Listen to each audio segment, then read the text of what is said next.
Oh, good. Oh, good.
Meeting call to order, please.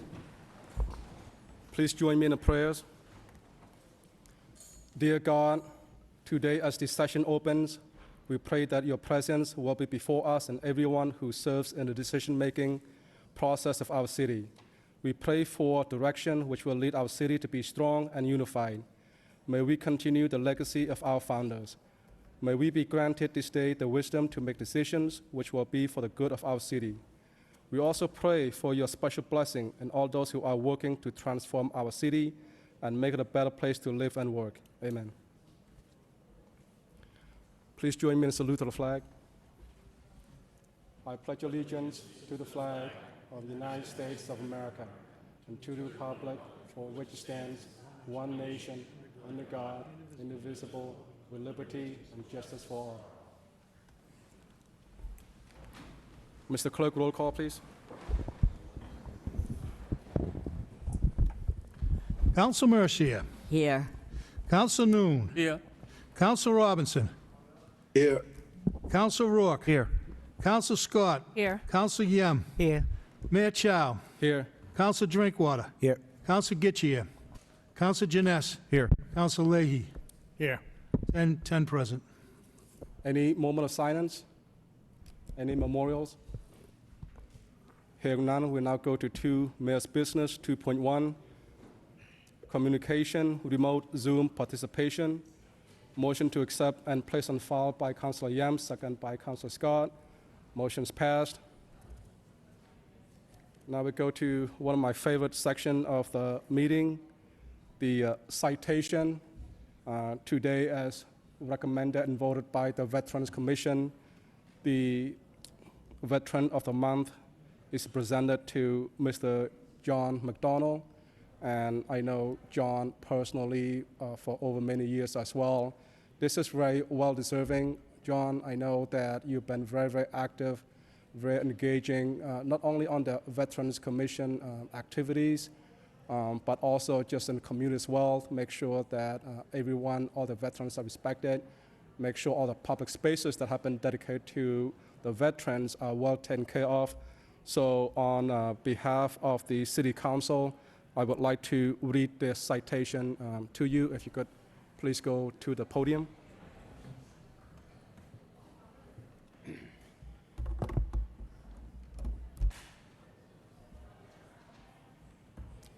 Citation, be it hereby known to all that the City of Lowell in the Commonwealth of Massachusetts hereby offers its sincerest congratulations to Veteran of the Month, John McDonald. U.S. Air Force veterans John McDonald enlisted in 1989 and deployed to Iraq in 1990 as part of Operation Desert Shield. He served in firefighting until recognized for outstanding service with valor. John also received the Air Force Good Conduct Medal, National Defense Service Medal, Kuwait Defense Ribbon, and Short Tour Ribbon. Since his discharge, John's priority has been advocating and delivering for Lowell area veterans. John is a founding board member and leader of the nonprofit Veterans Assisting Veterans, which raises funds and organizes programs and activities to help local veterans suffering from PTSD, homelessness, substance abuse, and other struggles. Veterans Assisting Veterans placed POW MIA chairs and at College Stadium in Lowell, Veterans Memorial Stadium in Lawrence, and other locations to keep alive the memory of those who did not return. Veterans Assisting Veterans recently organized and led an all-expense paid trip to Washington for Vietnam veterans, including veterans from Lowell, to see the Vietnam War veteran, the Washington Mall, and the Arlington Cemetery. John serves as co-chair of the Mass GOP Veterans Coalition, which recruits veterans to run for office and advocate on behalf of veterans legislation. John and Veterans Assisting Veterans organize veterans forums at the Lowell VFW and other locations to give veterans access to obtaining proper VA provider care and benefits in the region. John also works with his employer, 1A Auto, to donate care to veterans in need. Lastly, John was a major organizer and leader in a community effort to restore and improve Callery Park, named after a Lowell soldier who lost his life in Vietnam. He also served as a member and officer of the Lowell Veterans Commission. Now, therefore, I, Mayor Zachary Chow, on behalf of the entire City Council, hereby offers our respect, gratitude, and best wishes to Veteran John McDonald for your selfless and highly distinguished service to Lowell, Massachusetts, and our country, signed today by myself and the entire City Council. Before I turn the microphone to you, John, does any member of the council would like to make a comment? Councilor Murcia? Yes, thank you, Mr. Mayor. I have known John McDonald for many, many years, and everything that you said on this citation, I can attest to. Veterans Assistant Veterans, all the good things that they have done for veterans in need. First, I want to thank him for his service and thank the veterans that voted for this honor for him, because it is well-deserved. There's not enough room on that citation for all the things that should be on there, but I'm very honored to know him, and I'm very proud of him, and I want to congratulate this honor for him. Thank you.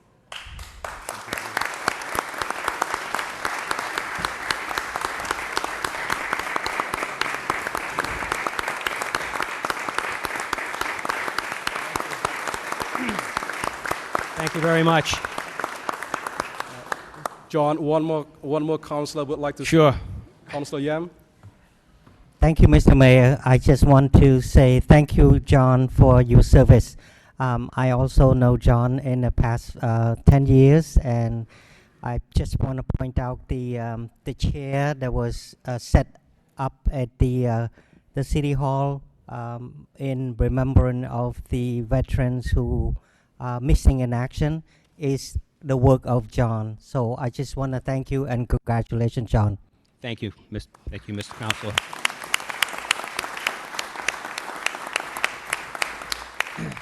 I want to thank the Lowell City Council, Lowell Veterans Commission, and the Lowell administration, and would say that nothing happens. Anything that was on that citation was certainly not done by myself. It was done with a good group of people. Some of the people that are here present tonight, Dennis Michella, who is the president of Veterans Assisting Veterans, Rob Toby, many of the councilors who have been here through the years, Danny Rourke, Councilor Mercia, Councilor Leahy, Drinkwater, a lot of people, Councilor Noon, who were here, I believe, when we founded the Lowell Veterans Commission and was established. And many of the councilors have helped me on many, many occasions, helped our group to accomplish a lot of good things here in the city of Lowell and throughout the Merrimack Valley. So I'm very honored. I appreciate the honor, but I accept it in behalf of all the veterans who have worked so hard, members of the Lowell Veterans Commission who worked tirelessly on various things to help the city. So I thank you and appreciate it. Thank you. Good night.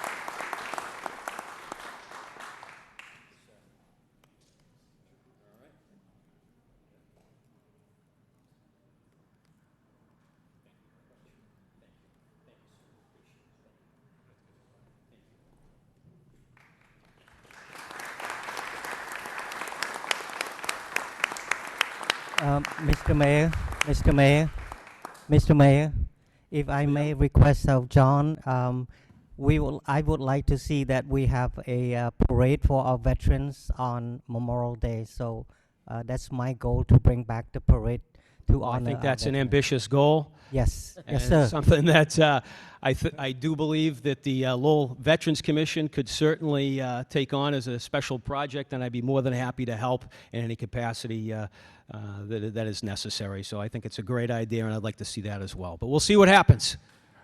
Right, Mr. Manager? Absolutely, absolutely. Right. Need a motion to accept and place on file by Councilor Rita Mercia, second by Wayne Jeunesse. All in favor say aye, opposed say no. The ayes have it. Motion is carried. Congratulations again, John. We now go to 2.3, Proclamation National Health Week.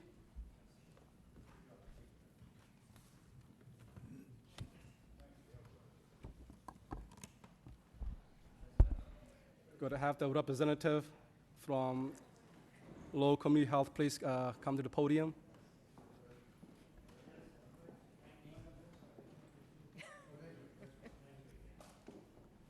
So as we all know that health is an everyday thing, but at least we get to formally recognize all your great work to focus on health 1 week of the year.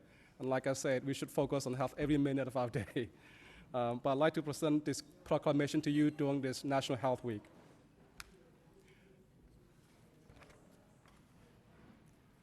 City of Lowell, Commonwealth of Massachusetts, by my honor, Zachary Chow, Mayor, a proclamation. Whereas during the National Community Health Center Week, we celebrate Lowell Community Health Center and the nation's 9,200 health center delivery sites that comprise our nation's largest primary care network, serving 1 in every 15 people live in the U.S. Lowell Community Health Center provides high-quality, cost-effective, and accessible primary and preventative care, including integrated medical, oral, vision, behavioral health, school-based health, HIV/AIDS service, substance abuse disorder treatment, and pharmacy services, regardless of insurance status or ability to pay. And whereas Lowell Community Health Center serves more than 31,000 patients and countless others throughout Greater Lowell, employs more than 475 people, many of whom live in Lowell, and generates millions of dollars in combined economic impact and job creation. Lowell Community Health Center has worked since 1970 to reduce healthcare disparities and remove barriers to access. LCHC is committed to addressing racism as a public health crisis and working toward a just and healthy community. And whereas National Health Center Week offers the opportunity to recognize Lowell Community Health Center and all community health centers, their dedicated staff, board members, and community partners for their vital role in shaping the future of America's healthcare system. Now, therefore, I, Sakari Chow, on behalf of the entire City Council, are proud to present to you this proclamation. Thank you. Any other members would like to say something? Councilor Jeunesse? Thank you, Mayor Chow. Health Center Week is the week at the health center. I realize it's a bit tautological, but it is the truth. When I worked there, it was really one of the highlights of the calendar. The staff all pull together and celebrate their role in the community and celebrate each other. And all the work that goes into Health Center Week is a months-long process to get everything set up for this 1 week. And it's just amazing to see what the staff does on a daily basis, but particularly during Health Center Week. Thank you all for everything you do for the community. As the mayor said, 1 in 15 people across the country get their care at a health center. Here in Lowell, it's really like 1 in 4. So you have an outsized impact on the health of our community. We've seen that over the past 2+ years of this pandemic. You guys have been on the front lines, and thank you for all you've done and all that you continue to do. I'm very happy that Lowell Community Health Center is in my district, and it's, you know, outside my window every day when I go to leave. I look out the window and I can see right into the health center and see you guys hard at work and keeping the lights on and keeping people healthy. So thank you all so much for all you do. Thank you. Councilor Murcia? Yes, thank you, Mr. Mayor. I've always believed that you could have a lot of money, you could have a beautiful home, the best car that you could ever have, but if you don't have your health, you don't have anything.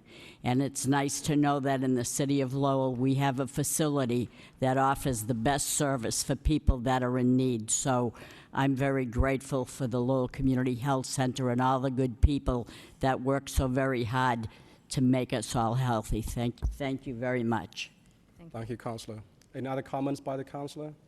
Hearing none, Sue, would you like to say a few words? Great. Well, thank you very much, Mr. Mayor, councilors, Mr. Manager. First, Councilor Jeunesse was talking about our wonderful National Health Center Week celebration. And on Thursday, we have a barbecue on Jackson Street. So with that, I cordially invite all of you to join our barbecue. Pass on by, get a hamburger or a hot dog. I'm not sure what food we're serving. But we'd love to have you, so open invitation to all of you. Thank you so much for recognizing National Health Center Week and recognizing the amazing staff of Lowell Community Health Center who dedicate themselves every day in service to our city and to our community. National Health Center Week is a celebration. It's not just about our health center, it's about our nation's health centers, of which there are, as you said, more than 9,200 sites across the country. It's also a celebration of what it means to be a community.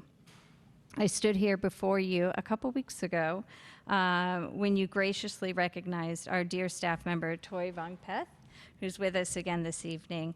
And I commented that it takes a community to care for a community. You, our council, our city administration, you are critical to our aim of enhancing and improving the health and well-being of our community. You help extend our work, our mission, far beyond the walls of our beautiful textile mill building in which we reside. We are honored to work with you, the council, the manager's office, as well as the Lowell Public Schools, the Lowell Police Department, and the Lowell Health Department, with whom we have deep and long-lasting working partnerships. We thank you for supporting our mission for the past 52 years, particularly through the 2.5 years of this pandemic, and most recently in your vote to declare racism a public health crisis. Thank you. The staff who choose to work at our health center do so because of their commitment to community. And they have been working extraordinarily hard since this pandemic began. So this year's proclamation, Mr. Mayor, is particularly special. Thank you for caring for our staff so that they can care for our community. And with that, I would like to turn it over to our board chair, Bruce Robinson. Thank you, Sue, and good evening, everyone. It's a pleasure to be here before you. Mr. Mayor, councilors, Mr. City Manager, thank you.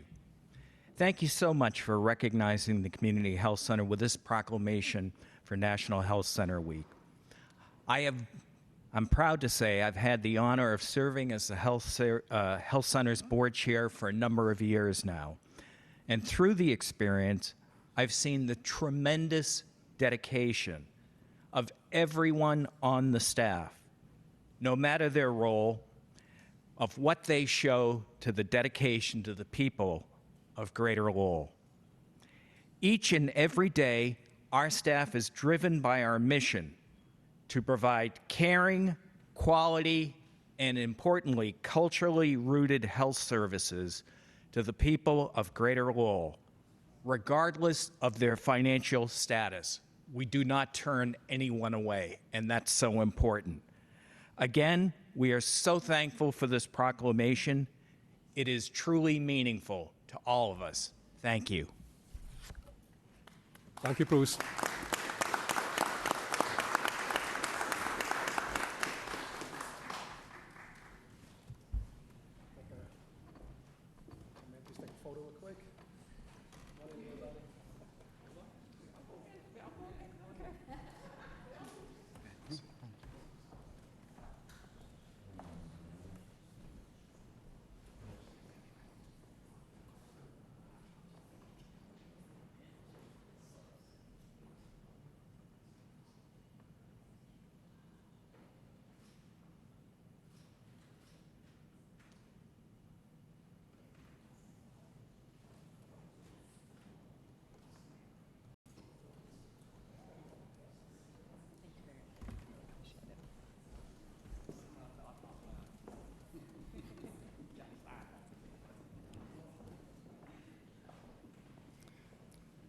Need a motion to accept and place on file by Councilor Jeunesse, second by Councilor Rita Mosier. Motion is passed.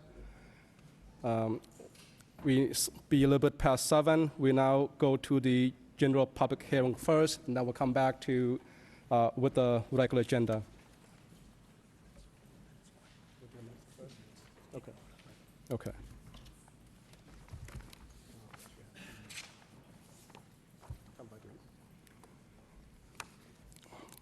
We now go to the 7 o'clock hours for the general public hearing. 4.1, ordinance create position, Deputy Commissioner Facilities.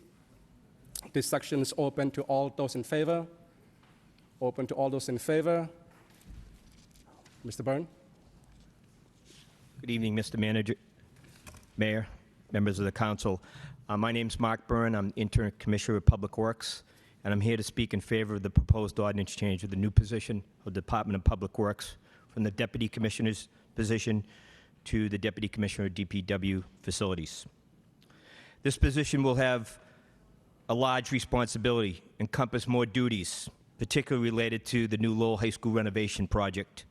The new job description will require higher education degrees, 10 or more years experience related to HVAC system integration and understanding of electrical, mechanical, and plumbing issues, processes, and strong understanding of business management system controls. This position will also require an HVAC certification, and a construction supervisory's license will be required as well. An ideal candidate will be able to oversee maintenance of all our school buildings, municipalities, buildings, and maintain a preventive maintenance on any of these buildings or our building equipment throughout our districts. This position will require to work on many school building construction project improvement projects, as well as many HVAC improvement projects. This position will require a major role in ensuring efficient operations of the newly renovated Lowell High School building during all phases of this project. In closing, I would highly recommend this new proposed ordinance position to improve our day-to-day operations in the Department of Public Works. Thank you. Anyone else want to speak in favor? Hearing none, section will now open to all those who oppose. Open to all those who oppose. Hearing none, need a motion to adopt by Move to approve. Councilor Leahy, second by Councilor Yam. I have a question. John? Thank you. Through you, the manager or whoever. This position, though, would not, we're still gonna, should still have a position at the high school to run the high school, right? I mean, this position wouldn't take over the duties of the new field house and buildings at Lowell High. I think the high school, like Lawrence, has their own facilities manager, aside from like what Mr. Underwood does. Mr. Manager? Thank you very much, Mr. Mayor, and through you to the council. That, most of the stuff that will be running will be out of DPW. I mean, I do anticipate that this person, whoever we hire, will be spending an awful lot of time at Lowell High with the new systems we have over there, but their office would be out of DPW. I mean, it's something we can explore. We're taking the advice of our contractors and how to deal with this, and that's why we created this position, actually. All right. When Lawrence High was rebuilt or whatever, done over, and they had their own specialty person at the high school under the school budget. So that's why I was wondering if Yeah. we had any discussion with the superintendent, if they intended on having their own person specifically for the high school. I'm sorry, Mr. Mayor, through you to the council. As we all know, all of the buildings are under our control, so that's why it would be coming out of DPW. At this time, I would gladly look at it to see if there's another position to be created just for that system. It's also my understanding, and I'm sure the commissioner has been looking at this ad nauseum, but this is something that we're trying to figure out through the computerized systems that are now put into place. We're going to know what's happening pretty much at all times. What needs to happen? What's needs to be changed out? And we're at this time thinking of housing that person, whoever we do hire, at DPW on Middlesex Street. Commissioner, I think that's the appropriate place.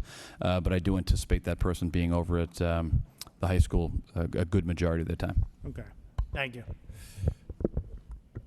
Councilor Scott? Thank you, Mr. Mayor. I'd just like to comment that I think this position is long overdue. As someone that was on the school committee for 4 years and knowing the lack of preventative maintenance that's on our buildings and knowing that we're going forward with such a big project like the high school, I just think this is a great idea, a great hire to have. And if we can implement a preventative maintenance plan across our buildings, I mean, that's just something that's so long overdue. And I imagine that's part of this position. Thank you. Councilor Rourke? Thank you, Mr. Mayor. I would second Councilor Scott's comments, and also even offer, will this person have his or her own staff, to work within the school system and things like that. Where I know, it's a big position, but again, I think we're moving in the right direction of taking care of our buildings, especially our schools. And if there's any thought process of the administration to add to this one person's staff just to take care of those things, I think would be a good idea. Thank you, Mr. Mayor. No other comment? Mr. Clerk, roll call, please. Counsel Mercia. Yes. Counsel Noon. Yes. Counsel Robinson. Yes. Counsel Rourke. Yes. Counsel Scott. Yes. Counsel Yem. Yes. Mayor Chow. Yes. Counsel Drinkwater. Yes. Counsel Getchia. Counsel Janess. Yes. Counsel Leahy. Yes. 10 yeas. We have a couple more items for the public hearing. 5, utility public hearing. 5.1, Boston Gas DBA National Grid requests installation of skater box and vent pole on Boston Road at Spencer Street. This portion is now open to all those in favor. Open to all those in favor. Hearing none, that portion is closed. We now open to all those who oppose. Open to all those who oppose. Hearing none, that portion is closed. Need a motion to refer this to the ward inspector for report and recommendation. So moved. By Councilor Rourke, second by Councilor Jeunesse. All in favor say aye, opposed say no. The ayes have it. Motion is carried. 5.2, National Grid requests installation of underground conduit at Varnum Avenue and Boulevard Street. This portion is now open to all those in favor. Mr. Mayor, there's a person from National Grid, David Boucher. Yes, thank you for putting that out. Dave Boucher, National Grid, 1101 Turnpike Street in North Andover. If you all have the diagram that we provided for this petition, you'll see there's part in red and part in blue. The part in red that we have is existing underground direct buried cable that will largely abandoned in place. It's old cable. It's not in conduits, and it faults often, and it's not reliable. It serves its purpose, and what we're trying to do is add conduits, as shown in the diagram, conduits with a new conductor and the ability to actually have provide more power and much greater reliability. A quick description, I want to read it out really quick, what it is. On that diagram, we're installing 3 new manholes with 1,100 feet of interconnecting duct line along Boulevard Street and then across and along Varnum Avenue. The duct bank will begin on Varnum Ave, 120 feet west of the intersection of Boulevard and continue 265 feet east. At the intersection of Boulevard and Varnum, the duct bank will be installed south along Boulevard for approximately 870 feet south. We can't hear. I hate to interrupt. Can't hear him anyway. I think he's probably a pretty favorable position for a yes vote. So if he wants to just let the council vote, might be a good idea. To the speaker, are you done? Yes. Thank you. Thank I you. believe he is done. Anyone else opposed would like to speak? Hearing none. Actually, that was in favor. Now this portion is open to all who oppose. Open to all who oppose. Hearing none. Move to approve. Comments by the councilors. Moved by Councilor Rook, second by Councilor Yam. All in favor say aye, opposed say no. The ayes have it. Motion is carried. We now go back to this. There's a couple items that, due to the busy schedule, we're not able to put on the agenda on time. But I need a motion to suspend the rule by Councilor Mercier to welcome Mr. Arthur Sutcliffe and Julie from the National Park. If you could come speak a little bit about the wonderful event we had a week ago with the Lowell Folk Festival. And I was told by a friend just a few days before that event, actually, and he told me that if you want to travel the world in 7 days, just come to Lowell.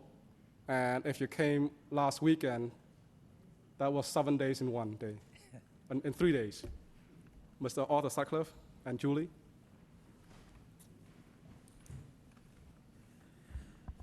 Mr. Mayor, Mr. Manager, councilors, after 2 years, we didn't know what to expect, and it really went over well. A lot of hands went into this, the city, the park, and it takes partners to do this, and they all contributed in a big way, along with the city. A lot of help through the departments to help make this run as smooth as it did. It was good to see Lowell streets packed for the weekend. People were happy. People were smiling. There was no incidents. It was a real fun weekend, and I'm glad that we were able to produce it for the city. And again, thanks for your participation. The people were there all weekend for us, and it really helps to have the support that we need from city officials to do this. And I'd have Julie say a few words. Thank you, Mr. Mayor, Mr. Manager, councilors. I really want to express my appreciation to the city. This event would not be possible without the commitment of the City of Lowell and the tremendous support we receive. So from the City Manager's Office, from the Fire Department, from the Police Department, from other public safety entities, Cultural Affairs and Special Events, DPW and the Parks Department, the Parking Department, Mayor and councilors, all of you who attended and supported us out there in a variety of ways. We also have our other partners, the National Council for the Traditional Arts, the Chamber of Commerce here in Lowell, and the Greater Merrimack Valley Convention and Visitors Bureau. It really takes all of us, and we know that it's a tremendous amount of resources and effort for a 3-day event. But I have to tell you, this was my first Lowell Folk Festival. And the people I've told about it in the National Park Service and some of our national partners over the last week, they've all said, I hope you know how unique and special this event is. There is nowhere else where a folk festival and a celebration of traditional arts and traditional music and dance takes place in a historic downtown for free and welcomes as many people as you do. And it's so easy to lose sight of that because we take it for granted. And after a 2-year hiatus, I think what we saw was this joyous celebration of people remembering how unique and special and vibrant and unparalleled this celebration is in this community. So I'm looking forward to working with all of you and our partners and continuing that strong partnership, continuing our traditions, and also building on the tremendous opportunity we have to sustain this for the future. Thank you. Thank you. That motion to suspend rule was by Councilor Murcia and seconded by Councilor Robinson. Any other comments? Councilor Murcia? Thank you, Mr. Mayor. I'd just like to comment on the success of the Folk Festival. I didn't know anybody would be here from the festival, so I wanted to say this under the suspension, and they're here. So I'd like to personally, publicly thank Julie Golanska and the park superintendent and Arthur Sutcliffe for the tremendous job that was done at the Folk Festival, and thank all the volunteers. We sometimes overlook the fact that there were people going around with the bucket brigade, and I think they were chasing me all over the place, but that's all right. And the city workers and the partners, the sponsors, the food vendors. Because of them, I got to taste so much food and gained so much weight, but it was well worth it. I enjoyed every bit of it. And anyone who contributed to its success, I thank them immensely. They made the city shine, and I wanted to publicly say thank you to the fire department, police department, the ambulance, Trinity Ambulance, everyone that took part. They made this a successful weekend, and I was here for 2 days. Thank you. Thank you, Mr. Mayor. Mr. Manager, is the Commissioner of DPW here, or Superintendent Gollner or Chief Sharon, are they here as well tonight? If so, if they just come up for a second. 2 of them here. Yeah. Commissioner and Superintendent. He's over in the corner. Yeah, I just wanted to, again, read Councilor Mauricia's comments. You know, I was here early on Saturday, 7:30, 8 o'clock in the morning, and to see the Lowell Police Department already working, to see the DPW staff already cleaning up and getting ready for the day. I was at the fire department as well. You know, it wasn't just a event for just the live shows and things like that, but they started well before the sun came up on Saturday and on Sunday, and obviously not knowing who I was or anybody else that I was walking around with, they were just so polite and cordial, informative of what was going on for the day. I remember the police department handed out some schedules for what was going to be happening throughout the course of the day on Market Street. So I also thought that the redesign of the Folk Festival was very well received and very well done. I really truly believe it was a team effort, and you know, everybody from our public workers, you know, to the chamber and to the manager's office and everything in the national parks. It was really well done. I spoke to multiple food vendors that broke records for sales by Saturday afternoon, which was unheard of for this point in time. People just wanted to get out and have a good time. And none of that happens, Mr. Manager, as you know, without your team and the superintendent's team and Commissioner Byrne and DPW and the fire. So it was all very, very well done.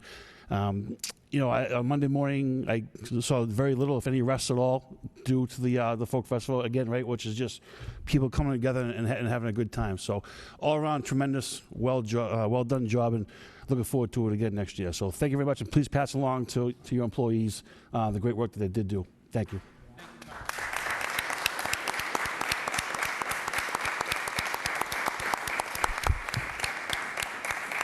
Councillor Janess.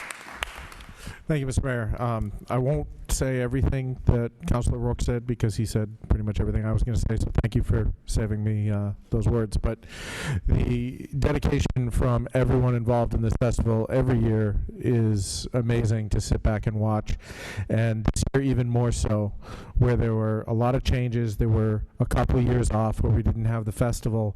I was a little worried about some of that institutional knowledge being lost, but nobody missed a beat. It was as great as any folk fest I can remember, and I was really happy to have it back and have everyone else back and see just everyone having a good time at this great event that we all love. So thank you everyone for all the work you put in to make this a success. And as we know, this is an event that takes a long time to plan, and the work for next year starts now. Nobody gets time to rest. So thank you for your continued efforts and work to make this a success in the future as well. Thank you. Councillor Leahy.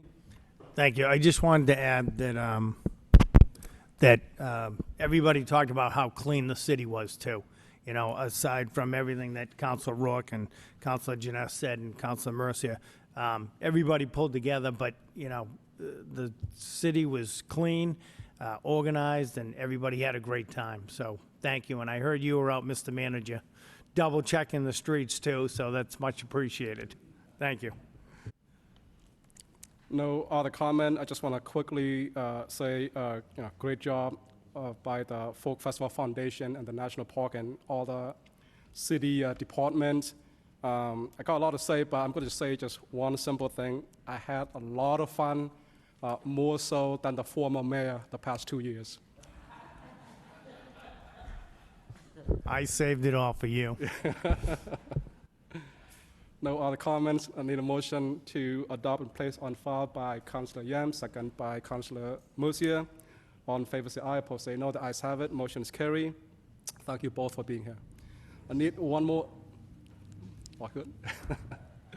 Need one more motion to suspend the rule to welcome the Ankle Dance Troupe by Councillor Nguyen, second by Councillor Yam. And if we were talking about visiting Lowell, visiting the world, and you can visit the world in 7 days, you come to Lowell.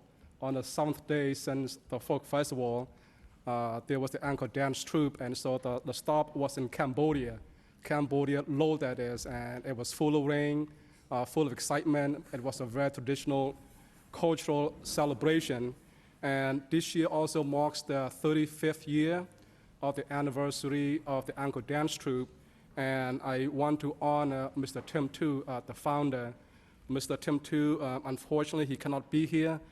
Ms. Bora Chimruam is here to receive the citation on his behalf and on behalf of the Ankle Dance Troupe. I would like to read this for you right now, Ms. Chimruam, and this could be presented to Mr. Tim Tu later. Citation, be it hereby known to all that the City of Lowell in the Commonwealth of Massachusetts hereby offers its sincerest congratulations to Ankle Dance Troupe on their 35th anniversary. Established in 1986 by Tim Tu, the Ankle Dance Troupe, in short ADT, is one of the most important organizations in the Cambodian diaspora dedicated to preserving and teaching Cambodian classical and folk dance to generations of young people. They are nationally recognized as an accomplished and experienced US-based Cambodian traditional arts organizations, teaching and performing artful dancing developed at the Royal University of Fine Arts, or UFA for short, in Phnom Penh, Cambodia. Artistic Director Posita Hoi is a master teacher and former faculty member of the Royal University. She also toured internationally as a principal dancer with the Classical Dance Company of Cambodia. Accompanied by a team of esteemed master teachers from RUFA, the mission was to heal the community and share the history of traditional Cambodian performing arts. They envisioned Lowell, Massachusetts to be the epicenter for Cambodian performing arts with the Angkor Dance Troupe at the core. To achieve this vision, the goal was to certify 10 new master teachers to continue the legacy of Cambodian culture and arts. Through cultural exchanges and programs including dance, music, and Khmer language classes, students learned how to explain the history and stories of the Cambodian people through the power of facial body language, musical composition, and lyrical speech.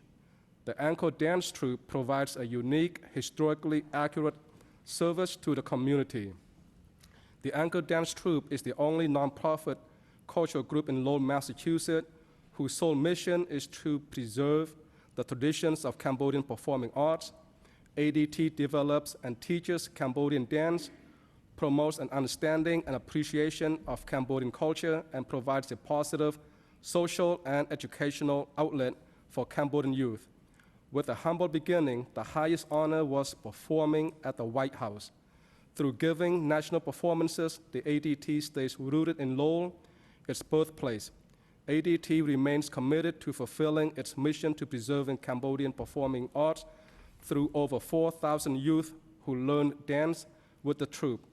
Now, therefore, I, Sakari Chow, the Mayor of the City of Lowell, along with all the members of the City Council, proudly present this citation to you and the Angkor Dance Troupe. Thank you.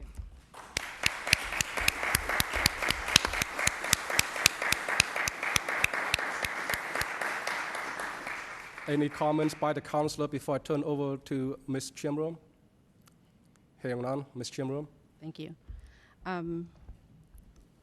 On behalf of Angkor Dance Troupe, thank you, Mayor Chow and councilors, Manager Golden, for having us here today. Thank you to Mayor Chow for joining us this Sunday, through the rain as well. Behind me is our artistic director, Ms. Posita Hoi, program manager Chongming Suan, and our dancer Chana and Victoria. They are dressed as goddess and princess. And the president of the board, Dr. Sue Kim. As you mentioned earlier, founder Tim Tu couldn't make it here, but I'm sure he is here in spirit. There is a reason why this organization has been around for 35 years. They are truly a family. In the short time that I've been with them, I'm fortunate and privileged to witness firsthand the sweat, tears, and blood they put into their art.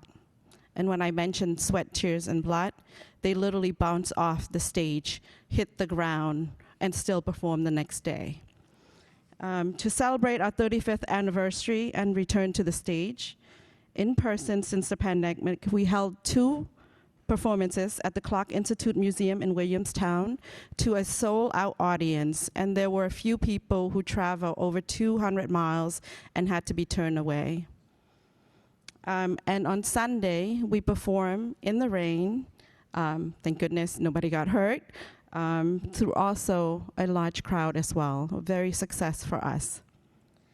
We envision Lowell, Massachusetts to be the resource in the Northeast for Cambodian performing arts, culture, and history with Angkor Dance Troupe at its core. We want to thank you, the city, and the community for your generous and continuous support. We hope that you continue to support us as we transform lives and contribute to the city, to our community, and to the nation and to this country. Thank you to all of you for having us today, and I hope that you will join us at the Southeast Asian Water Festival, where our young next generation will be performing. Thank you.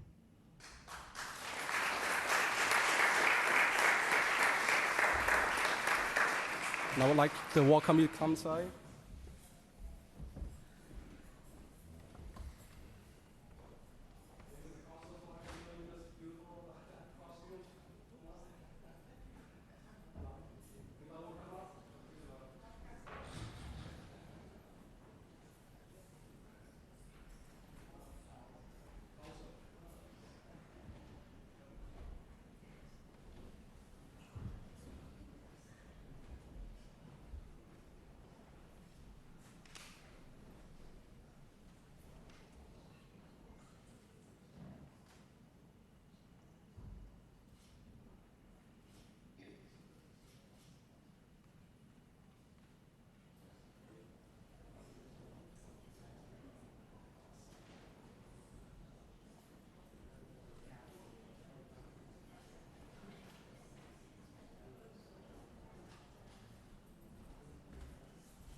I need a motion to accept and place on file by Councillor Scott, second by Councillor Rourke.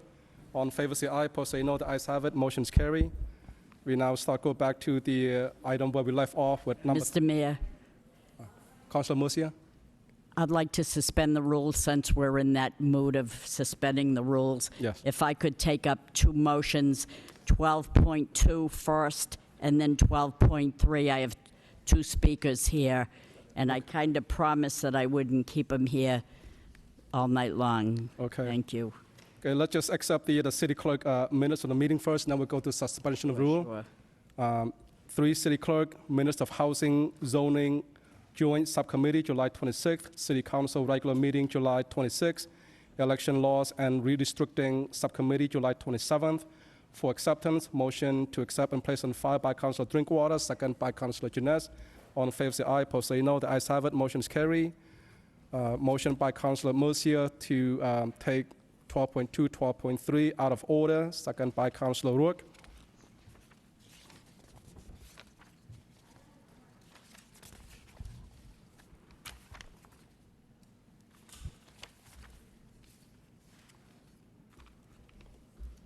Councilor Murcia, you want me to read 12.2 and 12.3 together or one at a time?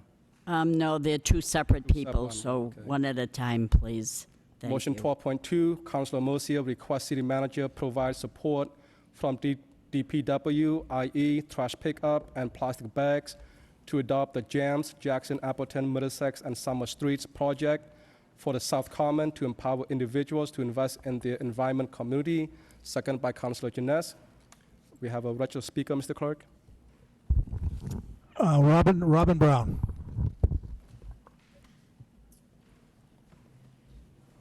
Good evening. Thank you for allowing me this moment, city councilors, city mayor. It's a great opportunity for me to do something in my community. My name is Robin Brown. I live at 21 Fremont Street. I was born and raised in this city. I also got sober in this city, and I have over 32 years of recovery. As I work on Summer Street, I've been able to witness drugs, alcohol, addiction in the community of Summer Street, in that park, South Common Park, whereas growing up as a child, I experienced many glorious days of festivals, carnivals, sporting events, children playing, children sliding down the hill in the winter, us taking trash bags and going down that hill, and all these memories of just such glorious times and enjoyment of this park. And as I see the park today, I am so disheartened to see, as a person in recovery, long-term recovery, all the drugs and alcohol and trash and filth that's going over there. I'm just so sad. So I decided to do something about that. I want to be the change in the world, in my community, and not just talk the talk, but walk the walk. So I decided to talk to a few of the providers in that area, and I mentioned this to some of the providers at the OCC on Summer Street. What can we do? How can we do this? I went out and I talked to individuals who are using drugs and alcohol, and I asked them, how can you invest in yourselves? How can you invest in this community? How can we come together as a community and begin to clean up this park and begin to celebrate Overdose Awareness Day on August 31st? I had 10 gentlemen jump and say, I will be there for you, Robin. I will be there. You bring me the trash bags, you bring me the gloves. Every day, I will make sure that the trash gets picked up. I couldn't believe it. I couldn't believe that they wanted to do something for themselves. And each day, I go to the center, I talk about this, and I talk about any person who will listen to me that wants a better place in that park. And for me to stand here before all of you, I'm not sure if you're aware of what goes on over at Summer Street, but for me, going up there every single day and not being able to see family members enjoying that park, seeing children swim in that pool, being able to see, there was a stabbing as children were on a day for summer school. They witnessed a stabbing. That shouldn't happen in our city. We have a beautiful city that comes together. We have a beautiful city that when there's something that needs to be done, we all come together and we do it. So I propose, I have my friend Garrett here, who I lit a fire under him today, to come and join me because he works at the Elliott Center, and he's in the heart of it every single day. They provide a community day center, they provide meals, they provide services, and yet the drugs and the alcohol are still so prevalent in our city. We must do something. So I challenged some of the individuals that are out there drinking and drugging to help, so we can help them. You can begin to help them. We can come together as a community, and I want to name this the JAMS, Jackson, Appleton, Middlesex, and Summer Street Summit to Serenity and Peace on Summer Street for 2022.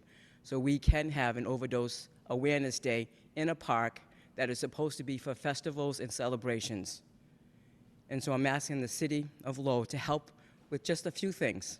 Some trash bags, some gloves, the DPW to come by on a regular basis, help pick up the trash, and then we begin to invest in them, they begin to invest in themselves, and then we have some assets in our community that will give back.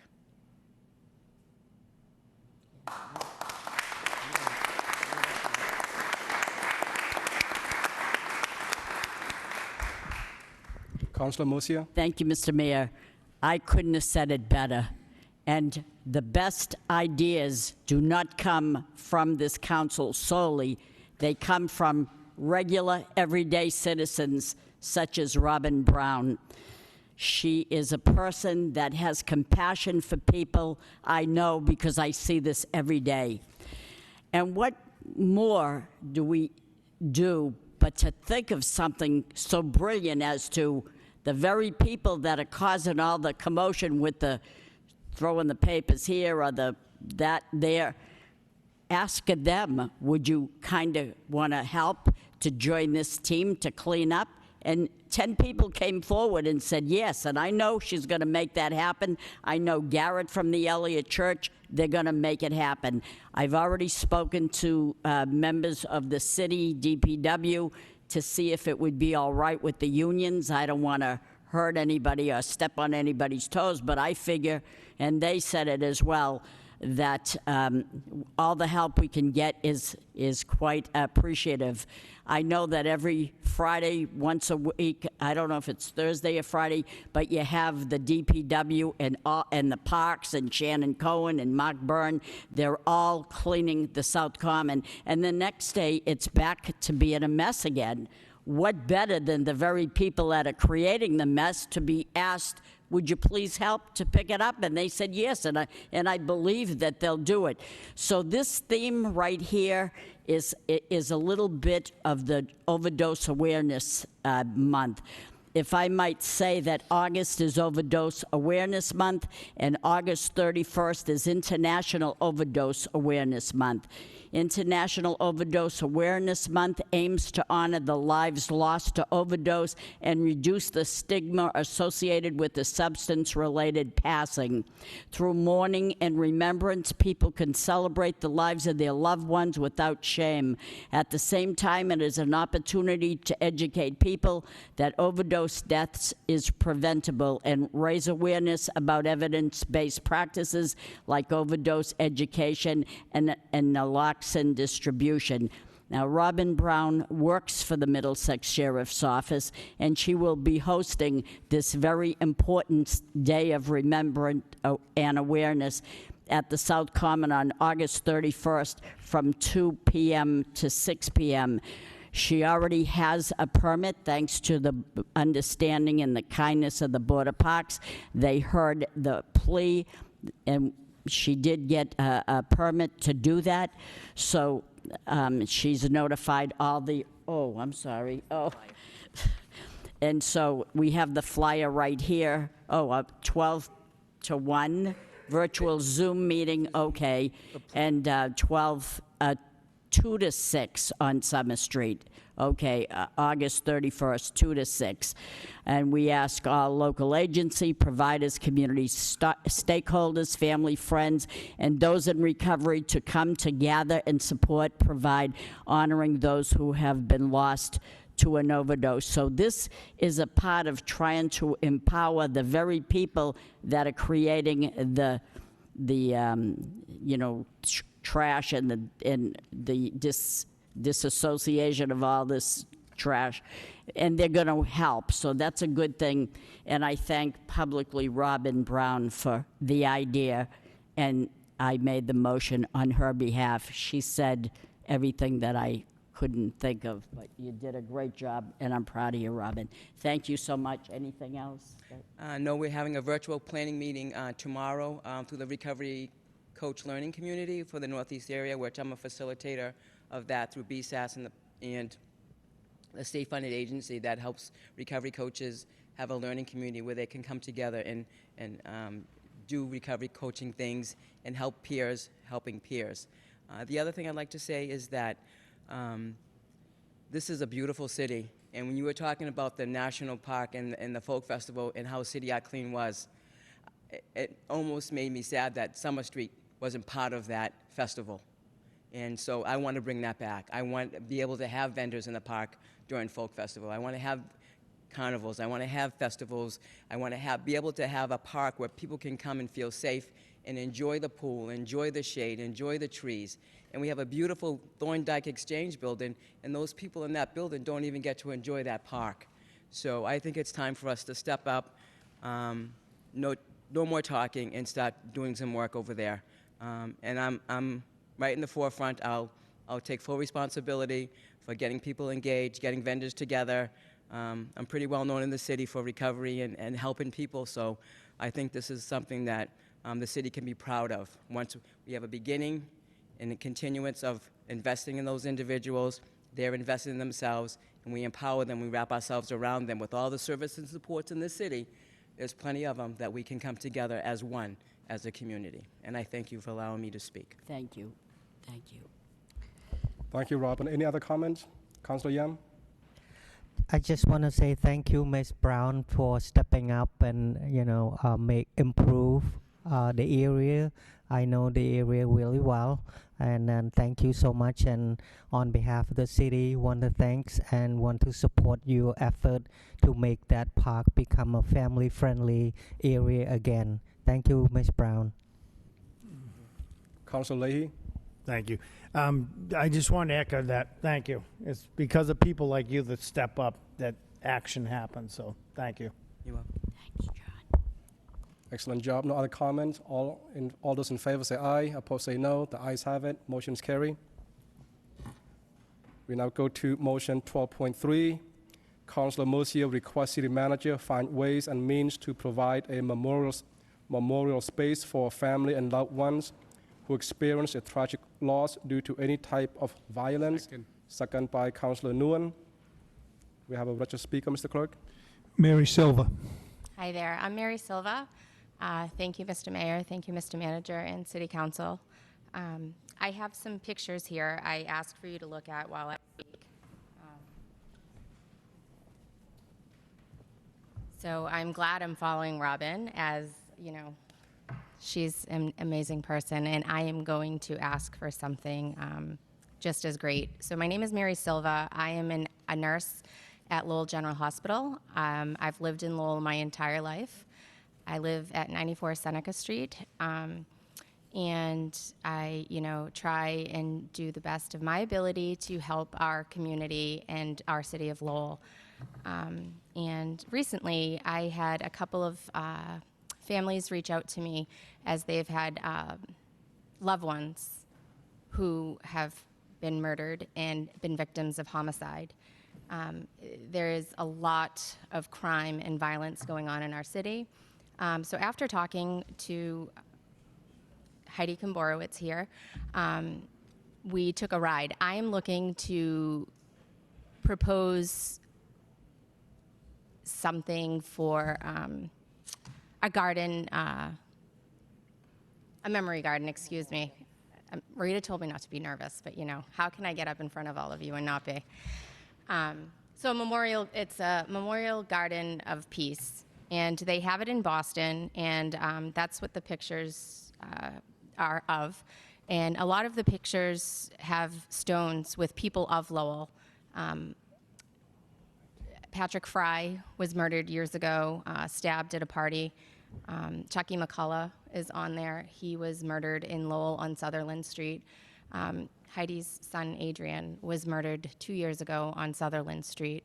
So I'm looking for a place for two things. I'm looking for a place for people to go and be able to sit and enjoy peace for what they've lost.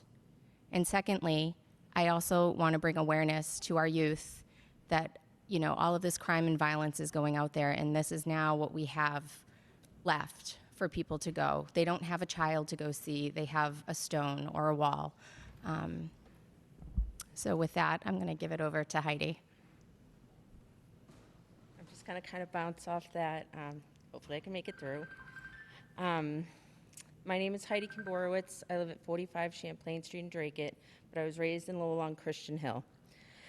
I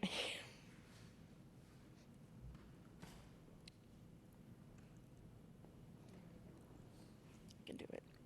I am here to be the voice for my son, Adrian Kimborowitz, who was just 20 years old when we lost him to violence. Adrian was living on Sutherland Street in Lowell when he was shot on September 26, 2020. He fought courageously for 5 weeks until he ultimately succumbed to his injuries on October 28, 2020. My son didn't just die, he was murdered. It's traumatic and it's inhumane. I'm here because I'd like to find a place where we, the ones left behind, can collectively remember our loved ones who were taken from us by acts of violence and know they will never be forgotten. I am hoping we can have a memorial space dedicated to victims of homicide with a place for each of their names to be etched in stone. A place where family and friends can go to honor their loved ones. And most importantly, a place where the youth have a visual of the victims lost to violence and maybe think twice before doing something that will ruin many lives. I really wish I didn't have to be here standing in front of you all asking for this, but I am living my worst nightmare. I don't want my son's murder to be in vain. I know I'm not alone. Many families are dealing with the same pain and just don't know where to start the healing process. This could help. My intention is to bring more awareness to the violence that is happening all too often. The police can only do so much. I want this memorial to encourage people to make better choices, think before they act, and my hope is it will inspire a positive change in the community. We hear about violence daily on the news, but after that, it's out of sight, out of mind. I want a place to remind everyone that my son and other countless victims of violence were here and they mattered. Murder just doesn't affect one person, it affects a family, friends, and the whole community. The sad truth is that we will unfortunately continue to have to add new names to the memorial over time, as I don't expect a memorial to change everything, but we have to start somewhere. Thank you. Councilor Mercia. Thank you, Mr. Mayor. This is a motion I wish I never had to make on behalf of a resident. This is the saddest, and I don't even know how to say anything else that was already, again, was said already. And the best motions come from everyday people. Again, this is the theme tonight. And what do you do to say I'm sorry, or what would you, if I could do anything to help you, please let me know. This is what they're asking us to do. I don't want to just say, gee, no, we can't do that. I think we can do that. I think we can find a place. I know they have such a thing, and these pictures say that there's something in Boston. Should the people in Lowell have to go to Boston when they can go right here in their own city? And we can memorialize them, that their life was not in vain.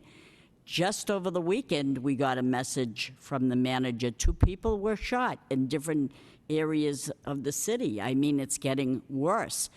What can we do to show our sorrow? I mean, I wouldn't even imagine being a parent and the police tell me my child was shot or stabbed or murdered. Or I'm asking for help to make this happen, please. And I don't know what we want to do with these pictures. Do you want me to turn them in, or do you want them back?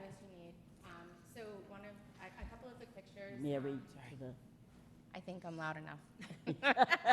You are, but that's beside the point. Sorry about that. So in the pictures, I took, some of the statue they have, the cranes signify peace, and it's in front of the courthouse, the South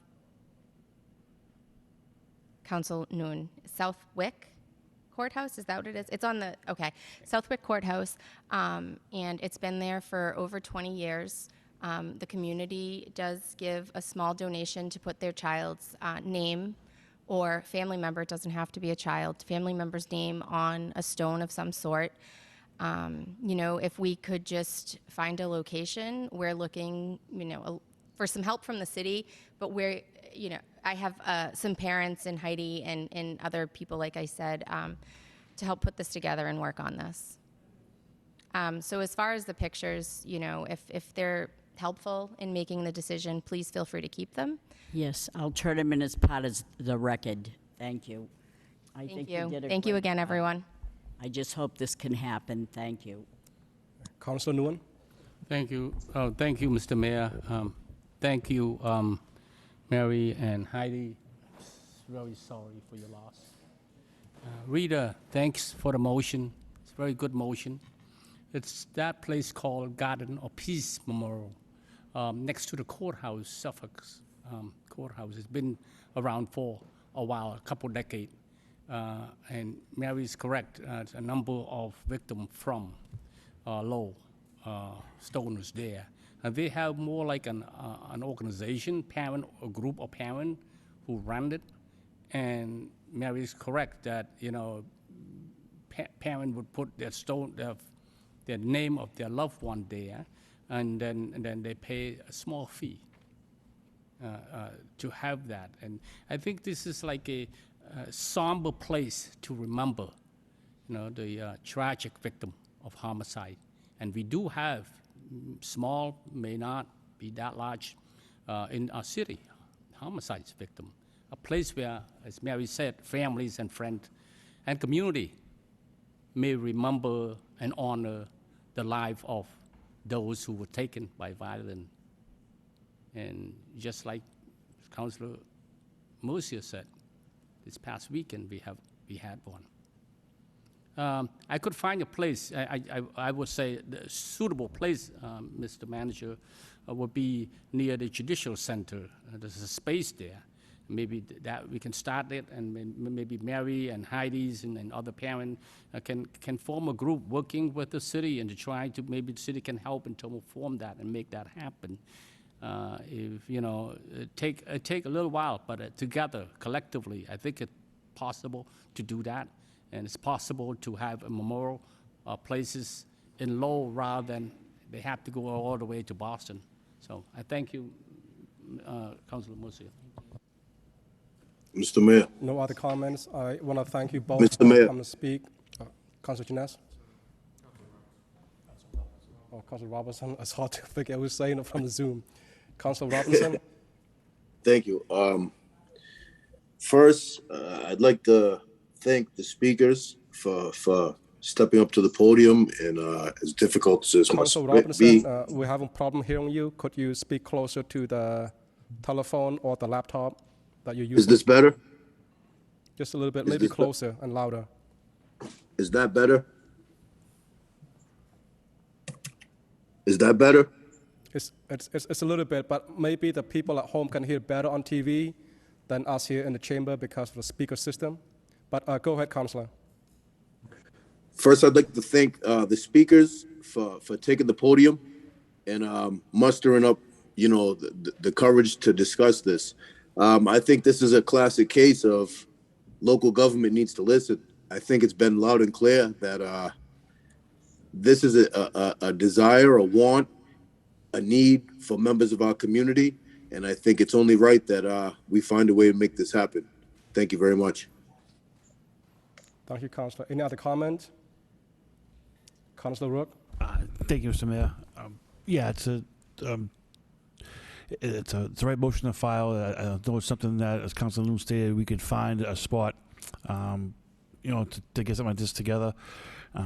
not just tonight, but over the last 2 years, Heidi has shown an incredible amount of confidence and courage, and to speak out and to address homicide and things that has directly affected her, but for others as well.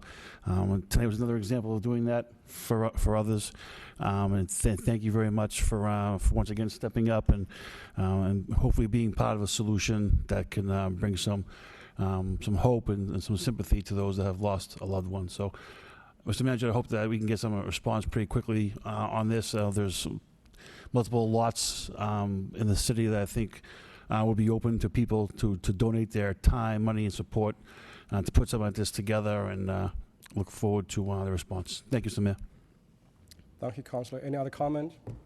Again, I want to thank you both for coming to speak. And at the incident at that time, 2020, I think we all were following that story. We were all heartbroken when we all lost your son as well. No other comments? All in favor say aye. Opposed say no. The ayes have it. Motion's carry. I understand that there are 4 other motions which have registered speaker. I need a motion to suspend the rule and take those 4 items out of order by Councillor Scott, second by Councillor Yam. We'll start with the 4 motions are 12.14, 12.19, 12.21, and 12.24. 12.14, Councillor Rourke, Councillor Robinson request City Manager look into outreach to eligible residents who qualify for the Federal Affordable Connectivity Program. Mr. Clerk, please call the registered speaker. He's on Zoom. It's Gregory Franks.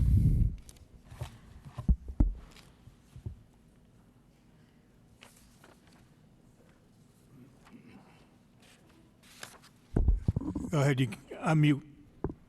Mr. Franks. 12.19, 12.21, and 12.24. Go ahead, sir. 12.14. Mr. Franks, if you could hear us, you are now, you can speak, please. I beg your pardon. I was listening live on LTC. Hi, good evening. I just wanted to make a couple comments on the Affordable Connectivity Program and how it works. We heard you earlier fine. You must have did something. Maybe you spoke closer to the computer. Can you speak closer and louder? Can you hear me now? A little bit better, yes. Okay, I'll try to speak loudly. I understand that the speakers aren't great in the room there, but I just wanted to speak briefly about how the Affordable Connectivity Program works with our programs at Comcast. So a couple of important points that I just want to make. Like we have from day one, the benefit is available to all tiers of Xfinity internet service and Internet Essentials for those customers who qualify. And also earlier this year, Xfinity mobile service became available to customers participating in the ACP, giving them the ability to save even more money on their connectivity needs, both at home and on the go. I'm not sure what was mentioned before since I'm listening from home, but it's a $30 a month benefit from the federal government. And happy to take any questions or speak offline with any of the counselors or the city manager as they may desire. Thank you. Mr. Clerk, any other speaker? No. Okay. Councillor Rourke? Thank you, Mr. Mayor. So yeah, just as Mr. Franks has stated in his comments, this is a free subsidy that's offered by the federal government, right? And hopefully there was some movement in the state, Mr. Manager, as well towards adding to that eventually. But as of right now, it's $30 internet service or phone service that really doesn't cost the residents that qualify anything whatsoever other than just signing up and being part of the program. Councillor Robinson has a backpack giveaway that's going to be in Centerville at Gage Park pretty soon. There's going to be the Lowell Public Schools. I think they're having their big one maybe on the 19th of August as well.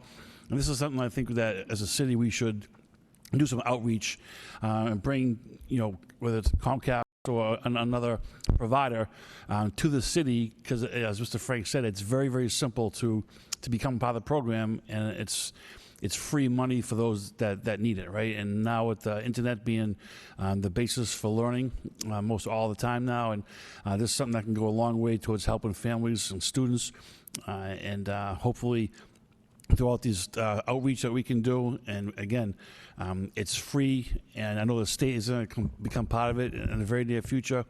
So upwards of $50 free a month could be put towards a plan. So it's a very good thing. It's something I don't think many people know about. I think Lowell was pretty low in the list of enrollment.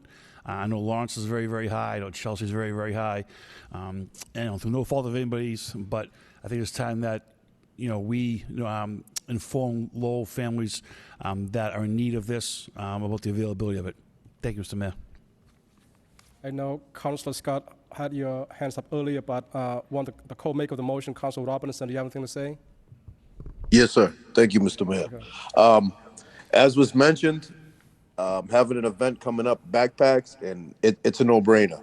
I think one thing that we need to improve greatly on is communication. I think sharing these opportunities to people in our community is huge, and I'm looking forward to having Comcast show up, Internet Essentials, and register and spread the information to as many families that might be interested in learning more and signing up to get the kids ready for back to school. And again, it goes hand in hand, backpacks, haircuts, and now internet, because as we saw through the pandemic, that was one of the things that people were heavily dependent on, and it wasn't there in some instances. So I think any opportunity that we can take to inform the public of these opportunities, let's do it. And I look forward to working with anyone else out there that would like to help spread this. And I know Comcast is a great community partner looking to do the same. Thank you. Councilor Scott? Thank you, Mr. Mayor. This is a great motion. I was just looking into this last week, and I did have a question for Mr. Franks, if he's still available at all. One of the criteria listed was that you were eligible for free or reduced lunch in order to receive the benefit, and where Lowell, all of Lowell parents qualify under the community eligibility provision for free lunch. I didn't know if that means that all Lowell parents in the entire city qualify for this.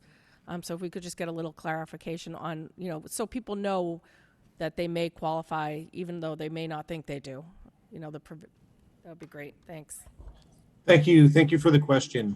They're actually, the first step for taking advantage of this federal benefit is to go online to the ACP verifier, and it's a simple process of entering your information and finding out that you qualify for the benefit. But yes, virtually anybody who qualifies for a public benefit is going to qualify for ACP and also Internet Essentials, which is the Comcast program, which has been around for 10 years.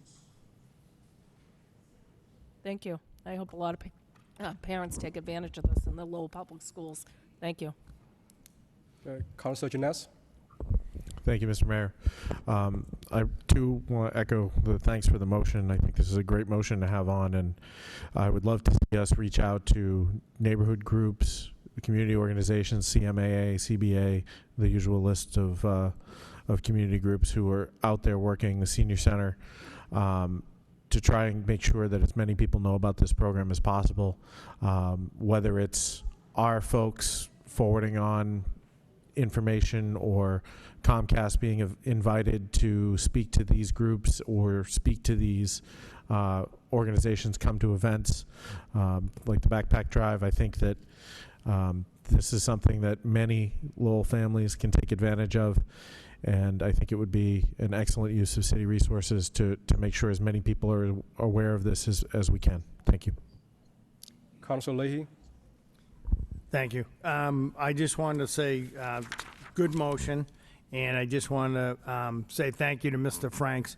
Last year, or during the pandemic, through the mayor's office with the help of the council, we had reached out to Mr. Franks a number of times, and he really stepped up to the plate.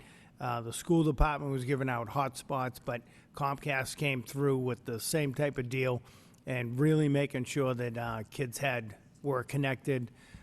So I just wanted to say thank you for your past help and thank you for continuing this. So City of Lowell thanks you, Mr. Franks, and we continue to be a good partner with Comcast. Thank you. Councilor Rook? Quickly, Mr. Mayor, maybe you could bring this to the school committee for discussion as well. Maybe if we can get into the schools, first couple weeks of the school year. Mr. Franks has stated him and his team are available at any point in any time to inform and to register people for this program. Thank you. Thank you. Any other comments? Councilor Nguyen? Thank you, Mr. Mayor. This is a good motion. I would envision most, if not all, low resident and parent eligible for this. You can use it for work, school, and even healthcare area. So it's great. So I would say reaching out is the key to all resident and parent, nonprofit, as well as Councilor Rook indicated, the school. They're much more beneficial to the school children than most, I would say. So the school, everyone play a role in this and reaching out to the community and so that they know that there's some opportunities for a discount of up to $30 per month. So, thank you. No other comment? Councilor Rook, I will present this from the school committee meeting, and will enlist the assistance of the school committee members to help spread the word through the schools. No other comments? All in favor say aye, opposed say no. The ayes have it. Motion's carry. We now go to the next motion that's taken out of order, motion 12.19. Councilor Drinkwater, Councilor Leahy, request city manager provide an update regarding planned traffic calming measures and pedestrian improvements on Andover Street, as well as line striping throughout the city. Mr. Clerk, please call the... Laura Gilmore.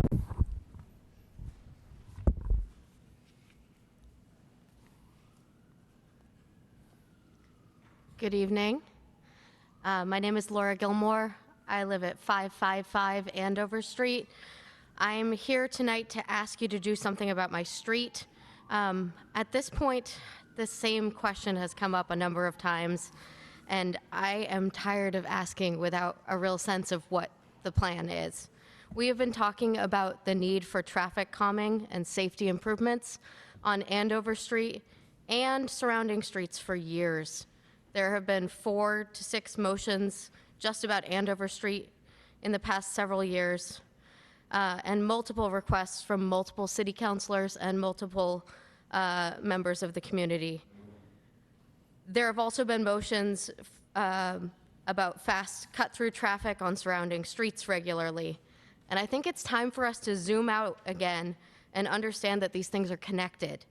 Understand that traffic calming issues have become a major problem in Belvedere and throughout the city, and are a problem on cut-through streets in Belvedere because of Andover Street.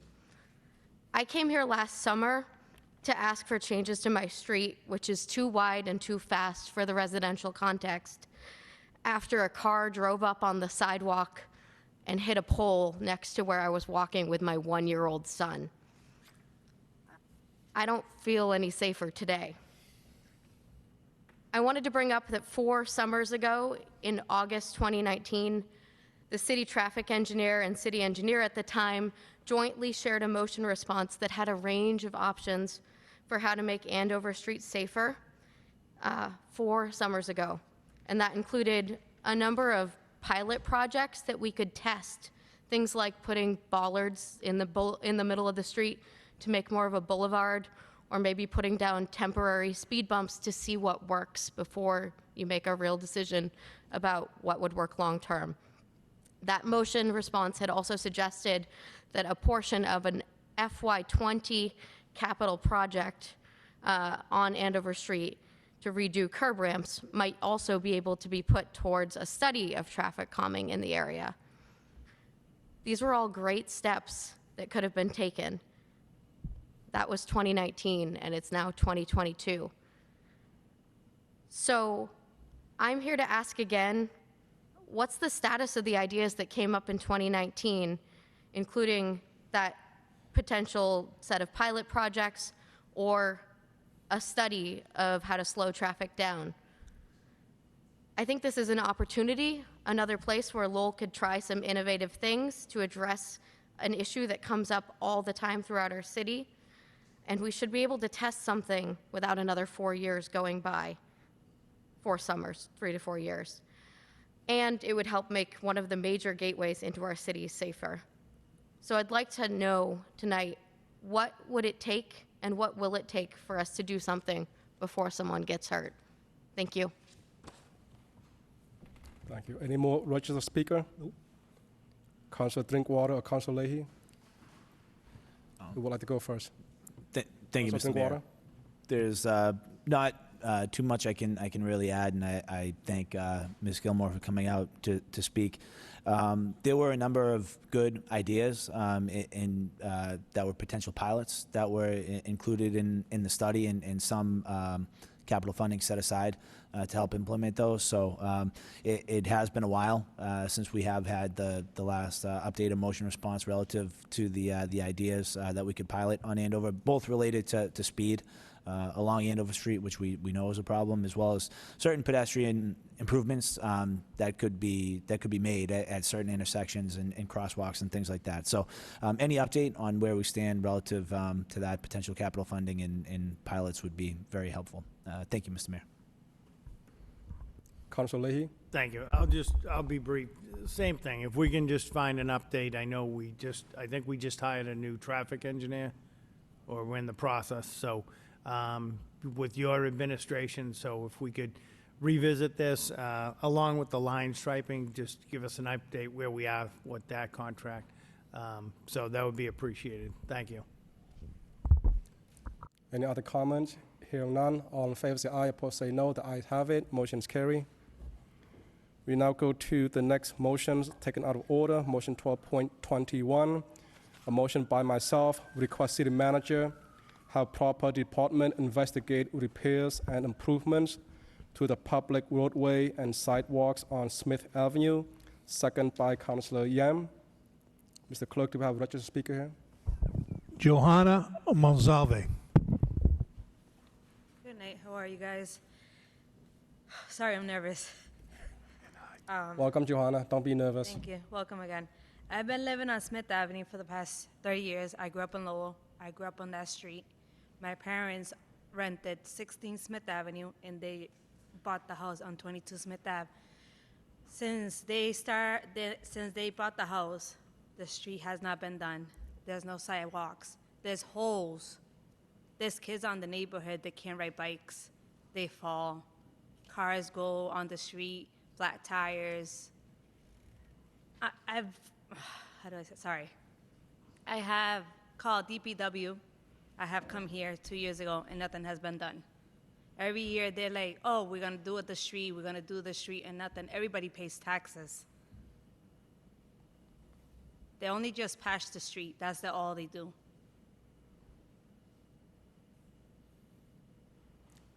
Thank you, Johanna. Mr. Clerk, anything else, Johanna? There's kids on the neighborhood. They need to run outside to make the street nice and smooth so they could all run around and play again. I used to play on the street. I can't do it anymore. I have a 10-year-old girl. She doesn't like the street because she can't ride the bike. And there's also parking issues. There's a one-way. There's cars parked on both sides of the street. That's all. Yeah. Thank you, guys. Thank you, Johanna. Mr. Clerk, any other speaker? No. Any comments by any councilors or speak? Councilor Murcia? Is Spring Avenue off of School Street? Where is that? Oh, sorry. Smith Avenue is right behind the CMA Center, the Commuter Mutual Center. Yes. It's right behind. It's like a one-way street. Is it a dead-end street? It's a one-way. One way? Yeah. So what do you need, holes filled? The whole street to be done. It's been like 30 years. I'm trying to. How my father said it's been 35 years. He's been living in the street. He needs. I'm the only one here out of my whole neighborhood. So I just want the street to be done. They have done Burn Street sidewalks. They have worked on Middlesex several times. It does not take like a lot to come here and request this. I know there's fundings, I know there's stuff. I just need something to be done. Could we put this on the paving list and try to at least get that rolling? I don't know what the list looks like, but she took the time to come up here to, I don't know about sidewalks, but No, I just need, no, sorry to interrupt. I don't need the sidewalks, I just want the street. okay. She's not asking for much, she just wants the streets. Thank you. There you go. I And don't, also, on winter time is awful. Sorry again. We have to call to get the street plowed. That's another issue. Sorry, I forgot to mention that. I could speak to the microphone if you have something else to say. All right. So on winter time, we have issues. I have to call to come and get the street plowed. Every year is the same thing. I have, like, I'm not gonna lie. Last year, I made about 120 calls to get my street plowed. it's a question of a taxpayer asking for a little service here. I don't think that's too hard to, No, sorry. and I don't think it's that long of a street either, so. No, it's not.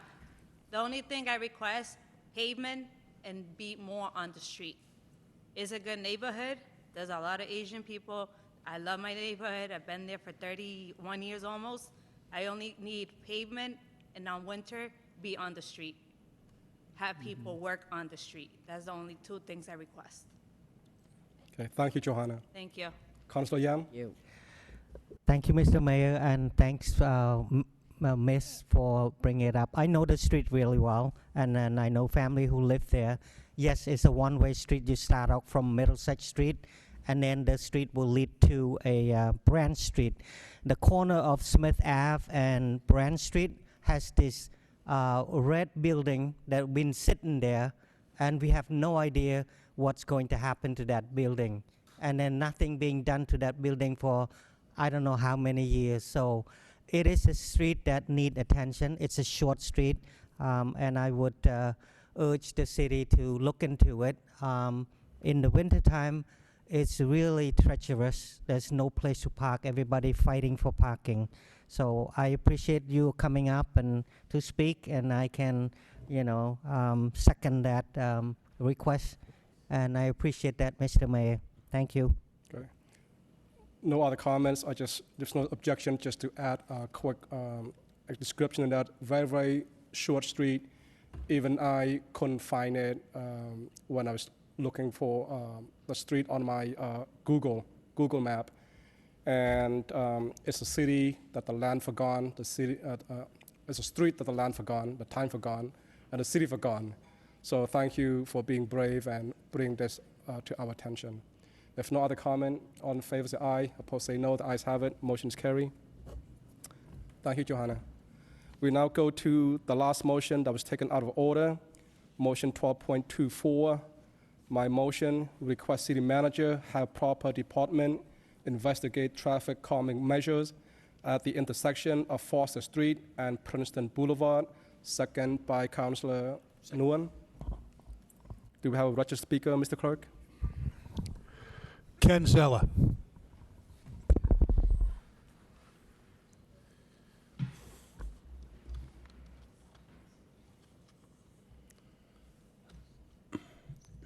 Yes, good evening, Mr. Mayor, Mr.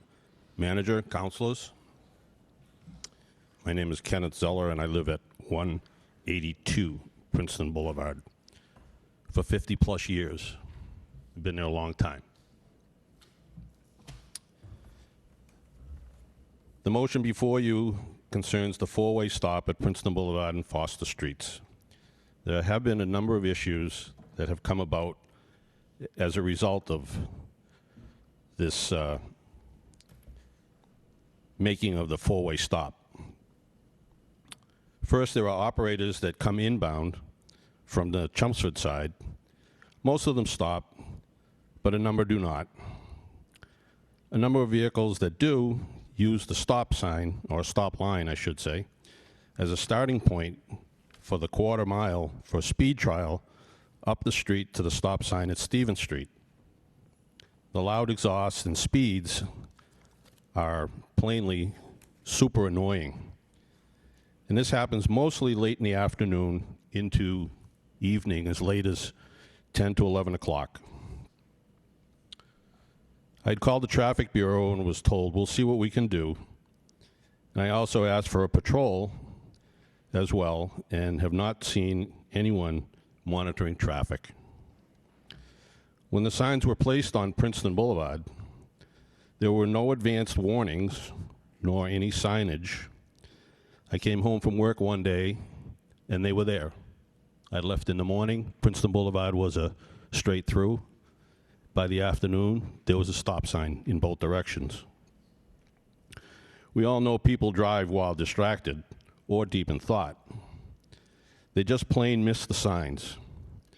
I watch the intersection almost every day when I come home, and with that, almost every day, within 15 minutes, I see at least one operator coming down the street and go through the stop sign with no slowing or brake lights. I do know that Princeton Boulevard is a state-maintained road. I called the state DOT and was told that the signs meet federal highway specs. I don't have any dates. However, there was a crash a few weeks ago, and within the last year, there were at least 2 other crashes at this intersection. One of them included a Lowell police officer in their personal vehicle on their way home. The fact that the signs meet federal specs, to me, really says that there's nothing else to be done. However, in the town of Chelmsford, there's a 4-way stop sign set up with signs that have flashing LEDs around the perimeter of the signs with solar panels to power them. So they didn't have to dig up the roads or any conduits or piping or anything else to install them. The operators coming outbound from Lowell toward Chelmsford missed the signs for some reason even more than the inbound people. The flashing signs, I would think, would be a much better situation. Also, it seems that the viewing angle for those signs coming down the hill is such that the operators really don't see the signs until it's too late, or not at all. So there are actually a couple of issues that are going on here as a result of making this intersection a 4-way stop. There are, at the top end of the block, there is a house and with some families with young kids. And I understand speed is an issue. And if there's any way to make the intersection more visible, then the signs will be doing their job. I'm looking for some help to improve the visibility and have some educational enforcement. There doesn't necessarily have to be a police officer there to issue tickets for whatever the reason. At least educate the operators so that they know that the intersection is a 4-way stop the next time they come through. If there's any other questions, I'd be happy to hear them. Thank you very much for your time. Mr. Mayor. Thank you, Ken. Councillor Yam? Mr. Mayor, thank you, Mr. Mayor, and thanks, Mr. Speaker. I second your concern because I know this intersection really well. A few years back, there was a police officer off duty was killed at that intersection because somebody crossing from Foster Street onto onto Princeton Boulevard toward Westwood Street. I had made a comment regarding putting a sign, stop sign, and then painted the word stop on the street. And I think your suggestion with the flashing even better, especially from someone coming down from Westford Street on Fourth Street toward the Princeton Boulevard and go down the hill toward Middlesex Street. So this is a problem not just at the intersection where you mentioned it. Westford Street for Foster Street and Westford, the same thing. Near my house where I live, it's the same thing. That we need to really improve the signage and visibility.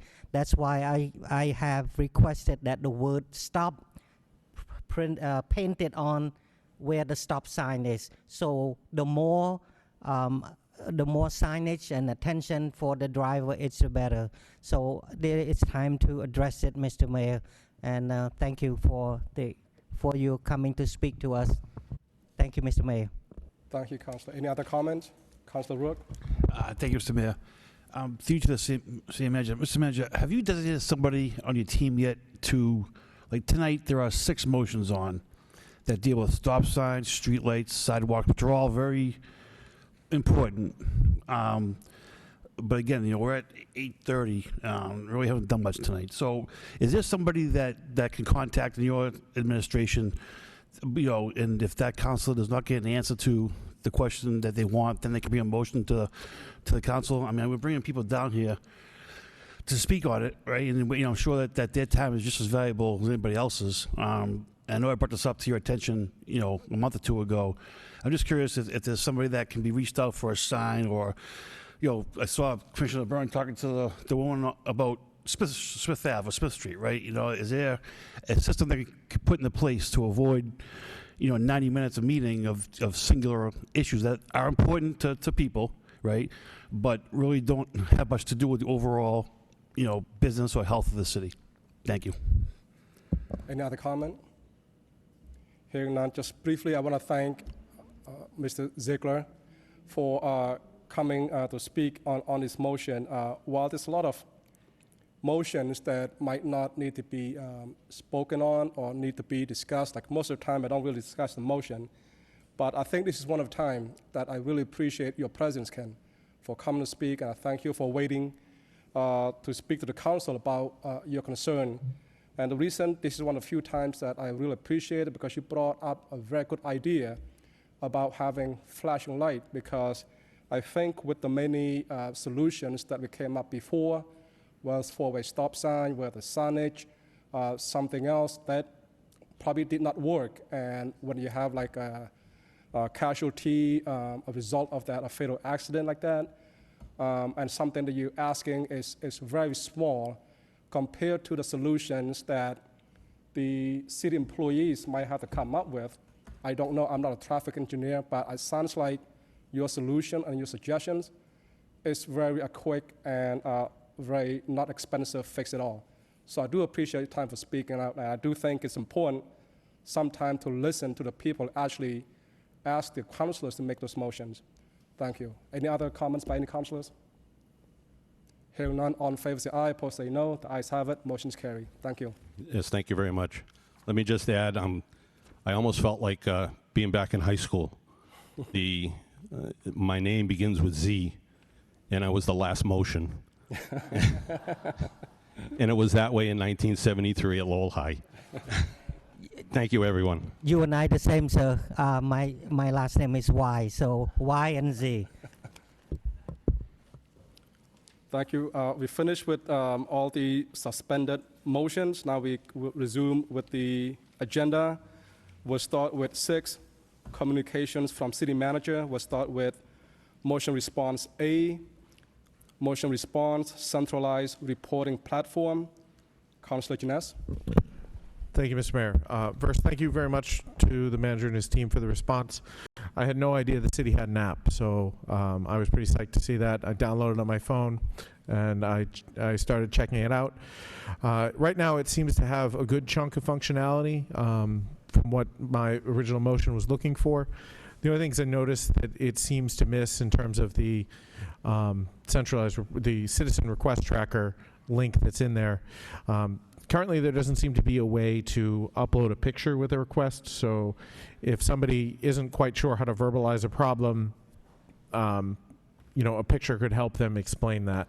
So I don't know if that's something that can be added with Munis or with the app, but I think that would be a good win if that's something we can do. And then the other thing I noticed is there's no way to submit a request if you don't know where it goes. If you see something that's wrong or broken, it needs to be addressed, but you aren't sure if it should go to the Parks Department or DPW Streets or whomever, there's no other category. I think it would be beneficial if there was an other category that went to, say, someone on the manager's team, to decide where it goes and forward that on to the right department. But I do, thank you very much for letting me know about the app, and I think we got to get the word out on that because I had no idea, and I'm sure I'm not the only one who didn't. Thank you. No other comments. We now go to B, motion response. Baker Commodities Order Complaints. Councilor Scott. Thank you, Mr. Mayor. I'll keep this really brief, but thank you for the response. My only comment is just for residents to know that if they reach out to the Billerica Board of Health and they're non-responsive, which has certainly happened to myself, then they should reach out to the City of Lowell, whether it's the administration or the Board of Health or whoever, because we do represent the constituents here in Lowell. So that's all. Of course, there is a chain of proper procedure, Board of Health, City of Lowell, and then I would say probably also to reach out to the DEP if there was no response from Billerica to address the issue. Thank you. So, from the mayor through the manager, just I did get a secret phone number. So if you have any more issues, feel free to call me and I'll take care of that for you. Thank you. Okay, thank you for that, and it's good that you have a secret phone number. So C, motion response, water testing notifications. Councilor Robinson. Thank you very much. Yeah, this looks great. I think it's just a matter of getting that information posted. I referenced Newburyport, and that's pretty much available right on their main page, landing page. I don't know if it needs that kind of importance, but I think a lot of this stuff is kind of hidden on our website. So anything we could do to try to just make it a little bit easier, I appreciate it. Thank you. Thank you, Councilor. No other comments. We now go to D, motion response, increase patrol on Lower Gorham Street. Councilor Musia. Yes, thank you, Mr. Mayor. It's one thing for the council to get a report and say, great job, thanks for the report. But I think it goes a little bit further than that, where the motion asked for the police to patrol on Lower Gorham Street in and around the area of the Keep and Towers News, because what happens is you set up the police at one troubled area and it moves down the street. So you have to kind of keep chasing it. So that I want you to know that the police did a tremendous job, because just in the month of July, they filed 47 reports. There were 36 arrests, 9 criminal complaints. The complaints range from public drinking, motor vehicle charges, drug offense, assault, and trespassing. They conducted 78 field interviews and cleared 38 warrants. So when you make a motion, you don't realize all that went into it, and I thought I'd like to share that with the public. Thank you. Thank you, Councilor. Councilor Janess. Thank you, Mr. Mayor. Thank you to Councilor Mercer for filing this motion. Thank you to the administration for the response and the Lowell Police for their hard work in this area. I did want to mention I had a constituent reach out to me who lives in the area of Chapel and Auburn, and apparently, some of this activity moved up towards the Keep, but some of it moved in that direction as well. So if we could ask the police department to kind of step up their patrols as part of this effort down in the Chapel and Auburn area. I know there's some folks down there who would greatly appreciate that. Thank you. No other comments. We now go to E, motion response, traffic calming measures for Andrew Street. Councilor Scott and Councilor Yam. No comment, Councilor Scott. Councilor Yam, any comments? Yes. Thank you very much, Mr. Mayor, and thank you to the administration and to the police department. I think the resident on that street appreciative of the administration and the police department for looking into the calming measures. So I just want to thank Mr. Manager and the Chief for outstanding job. Thank you, sir. Thanks, Mr. Mayor. Thank you.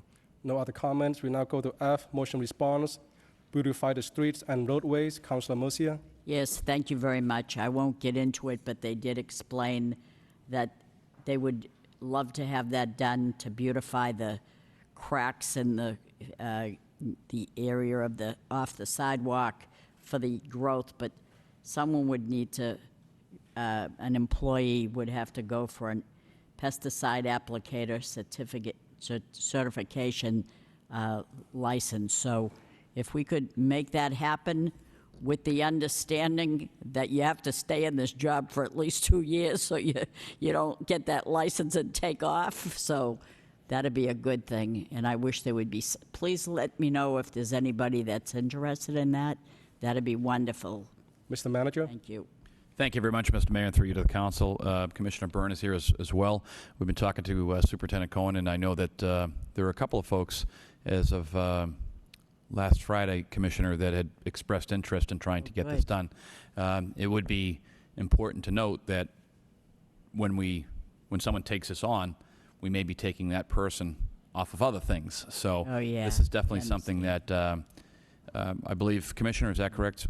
Yeah. Two folks have showed. We've notified the Parks and the Street Department. It's a pretty extensive testing process, and some of them are a little hesitant and nervous. So we're looking into a training process before they take the test. It's kind of an online Zoom test, so some of the people that haven't taken tests in a while are a little hesitant and nervous about it, but we're trying to build up their confidence and get them to take the test. And hopefully by getting their licenses, hopefully that might improve their pay rate. That's right. And Councilor, we have looked at that, and once again, a couple of those folks were interested in doing it. There's a little apprehension on a couple of things. Yeah. These exams to control these chemicals are not to be taken lightly. They're extremely difficult. So, you. but there's a lot of interest. There's interest by two folks. Thank you so much. Councilor Scott. Thank you, Mr. Mayor. I'm just curious if you could answer, what were we doing before this? This is a great motion. I was driving down Moore Street here to come here tonight, and I noticed the weeds along the cracks are, really, really overgrown down the entire road. It really looks bad. And I don't remember it looking like that, all the time. So what were we doing in the meantime? Were we using an outside contract? In the past, we've had a pesticide company. We've retained them. They were in doing the downtown roadways over the last week and a half. We got a late start on it, I'll be honest with you, as far as retaining that company to come in. They're now in here, and we're working on all the main roads coming into the city and working out in some of the main roads into the neighborhoods. And everybody will get a piece of the application in their neighborhoods or in their districts. Okay, thank you. So we are doing something in the interim. I guess that was my point. Thank you. That's correct, Councilor. And it's something that we're bringing back, if you will. It's been something that hasn't been happening as much, but we are bringing it back. Thank you very much. Councilor Yam. Just a quick comment. Thank you, Mr. Mayor. Quick comment to the manager. Whatever happened to my Western Ave overgrown? Mr. Manager. Thank you very much, Mr. Mayor, through you to the councilor. That is on our list of agenda. We have to get that to. We're going to beautify that area. I think we're batting 4 out of 5 on that one. No, 3 out of 5. Another difficult one we have over in that direction as well. Mr. Manager and I, we took a ride down the street, so we saw the overgrown, and there's a lot of artists came all the way from Boston to the area, so the impression is everything. So that's why. Thank you. Thank you, Mr. Mayor. Thank you, Mr. You're welcome, Councilor. 3. We'll try to get 4 out of 5 before the end of this week. The 5th one's going to be a difficult one. No other comments. We'll go to Mr. Mayor. Motion. Councilor Robinson. Thank you. With the motion regarding the pesticide or chemical applicator, is that something that might be worth continuing the contract out? Because with that license, doesn't that come responsibilities on the city for storage areas, cleanup areas, stuff that we don't even really have the facilities set up to accommodate that kind of license in-house? I know you need like a section that they can decontaminate at the end of the day. You're talking special suits for different could use pesticides. So there's really a lot that goes into that, even just from the infrastructure component. Has any of this been considered or discussed? Mr. Manager? Thank you very much, Mr. Mayor. Council, you are correct. The Commissioner and I have been looking at this. We wanted to gauge if there was any interest, first and foremost. And secondly, we have started to look at some pricing models to see what the overall pricing of this would be. And we do understand fully that this would require a separate storage shed, Council, as you had indicated. And we're going to weigh that benefit because currently right now, I believe, Commissioner, we're on just a one-year contract with this company. Yes, that's correct. Yeah. So we're just going to weigh this out. First and foremost, like I had stated, we wanted to make sure that there was at least interest for someone to do this. I know that I'm waiting on the superintendent to bring back a list of things that we would need, indeed, as far as the applicators. And then we're going to weigh that out to see if it's best just to keep it out or bring it in. Thank you. Any other comment? Hearing none, we now go to G, motion response. Castle Road light on pole. Councilor Murcia. Yes, thank you, Mr. Mayor. This was a motion that was made maybe, I don't know, 2 or 3 times some years ago. And the people probably didn't give up because they asked me to make this motion. And all of a sudden it says in my response that the DPW Electrical Division will install that light by August 19th. Well, it's not August 19th, but mission complete. It's already up, and I'm very, very grateful. Thank you to the administration, DPW, the electrical department. I didn't even think that DPW electrical employees would do that, and they're very talented to be doing that. I thought it would have to be National Grid or whatever, but thank you so much. No other comment. We now go to H, motion response, Dunn Street, Lowell High School Improvement Plan. Councilor Robinson. Thank you. Thank you for this response. It's kind of a shame, in my opinion, though, because again, here's a small business that's suffered through who knows how long of construction and renovation, and right through their front door is going to be, as it states in the report, basically drive-through for fire vehicles, deliveries for food trucks, and facility deliveries. So any kind of improvements in that area would be greatly appreciated, I'm sure, by the small business. Thank you. Councilor Leahy. Can I just ask, maybe the maker of the motion, what were you looking for? To get the street repaved and curbing, or? Councilor Robinson, did you hear the question? Sure, yeah. It wasn't anything in particular. It was just any kind of improvements to that general area, whether it be curbing, whether it be even plantings or whatever it may be, just to kind of dress that area up because, like I said, it's basically going to be a drive-through for all the facilities of Lowell High School. So for being part of that, situation for the small business that persevered through it all, the least we could do is try to spruce up that area for his business. Thank you. Okay, thank you. Maybe we could just take a look at that, Mr. Manager, again, and see if there's any monies available in CBG funds or something. We could just take a look at it maybe and do something. Yeah. Sure. Mr. Manager? Sorry, Mr. Mayor, through you to the council. We're trying to balance the needs of the school department as well with the gated area and whatnot. But Dutton Street is on our list to do in its entirety, but we could take a second look at that. No other comments. We now go to I, motion response, illegal dumping in public receptacles. Councilor Robinson. Thank you for this. Looks good. I know it's been happening. I've heard from quite a few employees, but I don't know if that's something we might want to consider is puncture-resistant gloves. If we do have members of our employees going through household waste that might be deposited in public receptacles, maybe we provide them with puncture-resistant gloves or something because, you get a syringe in the hand, that could be a bad situation. Thank you, though. No other comments. We now go to J, motion response, Pylon City Plaza by myself. This is for the lights on the pole. Thank you, Mr. Byrne and Mr. Manager. Have no other comment. We now go to K, motion response, welcome to Lowell Landscaping, Councilor Janess. Thank you, Mr. Mayor. Through you to the manager and Commissioner Byrne, it looks great, looks 1,000 times better. I really appreciate all the hard work out in the heat by the folks who took care of that. It really transformed it and lit it up. It looks so much better now. I don't know if long-term this is something we want to maintain, if we want to think about if there's, a way to refresh that so it doesn't take as much care and feeding as it does now. But, for right now, it looks great. So thank you. Councilor Yam.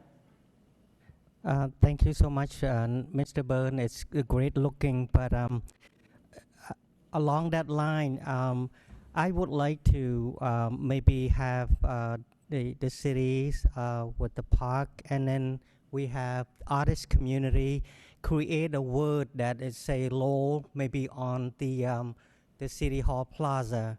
I like to show the picture, and then hopefully LTC can zoom it. We went to Cleveland, Ohio. They have the sign. It say Cleveland, and then if you usually go to a different city, you find the attractions, things to see, things to do. This word is number 10 on the things to see in Cleveland, Ohio. And then we went to Long Beach. They have the same thing here that show that that's the word Long Beach. So we should also have the word say Lowell on the city plaza that will become an attraction that all the tourists that come in, one of the top 10, let's go see the wood, take a pictures as a souvenir to send home to family and friends. Thank you, Mr. Mayor. Thanks, Mr. Byrne. And Thank you, Councilor. No other comment. We now go to L, motion response, John Street, Merrimack Street bus stop, Councilor Robinson. Thank you very much. It's a start. It's a step in the right direction, and it's greatly appreciated by the small business. No other comment. We now go to the next motion, response. M, Llewellyn Street, CPA, Councilor Robinson. Councilor Robinson? Yep, thank you. Thank you to DPD for this report mentioning CPA. I'm not sure why they don't recommend. I know there is a couple in queue already. I'm not sure what those are. Maybe if I could, where would I be able to get a copy of the ones in queue? And again, I think this is an opportunity where if you turn on it, it might be something you're looking at in the future saying woulda, shoulda, coulda. Thank you. Okay. Maybe the manager's office could reach out to you, Councilor Robinson, to see where you can get a copy of that. We now go to, no other comments. We now go to the next motion response, N, load overpass final, Councilor Yam. Thank you, Mr. Mayor, and thanks to Ms. McCall, a great report. The reason I put the motion, the businesses in that area of Fletcher Street, particularly the Saigon Sandwiches, 507 Fletcher, they were concerned. The city economic development has responded, had met with them, and then and try to help them during the closure of that section. The bridge, the new bridge over, is affect their business tremendously. They were here during the mayor's host of the Asian small businesses, and they also expressed a concern. But I met them a few days later. They were grateful. Someone from the economic development met with them and help them as well. So I just want to thanks Ms. McCall. Great report, and that's what I'm going to miss when you're not going to be here. Great detailed report. So thank you, Mr. Manager. Thank you very much, Mr. Mayor, and through you to the council. Council, I did speak with Mr. Nguyen, I believe I'm saying that correct, from Saigon Sandwiches today, and he was very complimentary of what DPD has been doing to try to assist and try to help getting that signage over there. So thank you very much to obviously the team over at DPD for making that happen. And that all happened off of the business meetings we've been Right. hosting here, which many of the councilors have had an opportunity to come to, that the mayor's been putting together for all the council to hear from the small businesses and get the concerns that they have. So Yes. it was a great meet and greet at that point. Yes, and they just also want to thanks to your office too, and the staff at DPD, the economic development staff to that respond quickly to their concern and their needs. They are the backbone of our economic development. So we appreciate it, Mr. Manager, and thanks, Mr. Mayor. No other comments. We now go to Just one O. comment. Motion.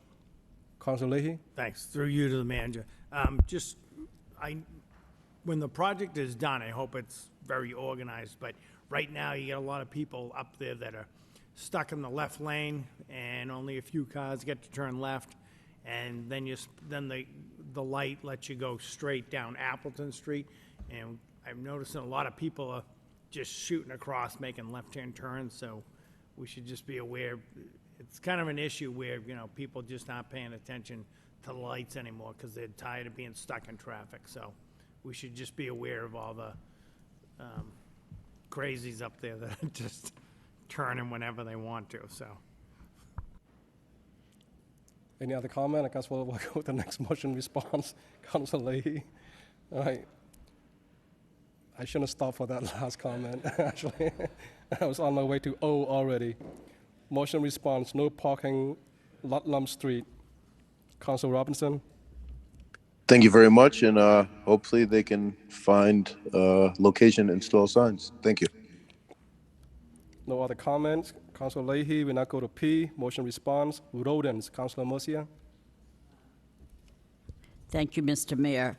Yes, we did get a lengthy report as to what's going on, and it's not that we're not doing anything. We're doing plenty. The Department of Planning and Development, they contacted a pest service, and the contract includes the deployment of 50 smart boxes in locations throughout the city for 9 months. And this is amazing to me. The smart boxes monitor and record rodent activity 24/7, and they send an alert to the company when activity is detected. I think that's amazing. And so if anybody has a problem with rodents in their neighborhood, they're accepting application forms. They're in the process of establishing this program, which would be by mid-August, so you could call, and if you have a pen and a paper, Christine, I'm sorry, I'm going to give you a number out, 978-674-4144. If anybody wants to call me too, I'll give the number to them if they didn't have it in time. But I think that's good. It's a start. We're going to do something. We're not just saying, oh, you're on your own. You're not on your own. We're going to help you. So thank you for the report. It's very informative. And when a mouse is one thing, I can handle a mouse, but rats contain, diseases. Plus, that tail is just something I don't want to look at. But anyway, thank you so much for the report. Okay. Mr. Manager. Thank you very much, Mr. Mayor, and through you to the council. Council, thank you very much for bringing that up. And we had a quite a lively discussion, I think, a couple of weeks ago. And I want to say thank you very much to DPD for, quite honestly, turning this contract around quicker than I'd ever thought we could. And we have a 3-year contract actually right now. And I think that once we deploy this strategy, I think we're going to see a big difference. So when rodent control, we're going to call right over to Christine and make sure it happens. So Yep. I have to say thank you to DPD for turning that around as quick as they did, because that was record time. Thank you so much. I'm not surprised at all with Christine. Ms. McCall, I apologize. Not surprised. Very good. Thank you. Councilor Janess. Thank you, Mr. Mayor. Thank you to the manager, Assistant City Manager McCall and her team for putting this together. I think there's some good steps we're taking here. The only question I had that someone actually brought to me who read this is they noticed the cap of 3 or fewer units for a residential property to be able to apply for this, and that cuts out a large portion of the city. So the question was, how did that number come to be, and is there any possibility to extend that in the future so that, you know, a 4-plex or a 6-plex or something like that, where there's, you know, a lot more folks living in, might be able to take advantage of this program in the future? Thank you. Councilor Scott? Thank you, Mr. Mayor. I just have one question and a comment. I had made a motion back in March, and there was a response about rodent control back in April. And at that time, they had said that they had hired a sanitary code inspector that's primary role was to address the issues arising from the pandemic and rodent control. So I don't know if that was initiated, if we're using an inspectional services, a new hire in that role, if that's where they ended up. I have been reached out to by quite a few people about overflowing dumpsters, and I'm sure that contributes to part of the issue. So I don't know whether or not we've dedicated that person to this role. Thank you. Mr. Manager, did you want to respond earlier, or you want to go through you to Ms. McCall? Thank you, Mayor Chow. Through you to the rest of the council, I'll answer both councilors' questions. Councilor Scott, it's very simple. Yes, we did hire an ARPA inspector, and we do anticipate that he may lead this project, although because this is also not only a special application, it's also a contracts management, and with my departure, I think it makes more sense to leave it with the senior health inspector, who has a little bit more experience and seniority, but he will work with the ARPA inspector, who we did hire specifically to address trash issues as it related to the pandemic.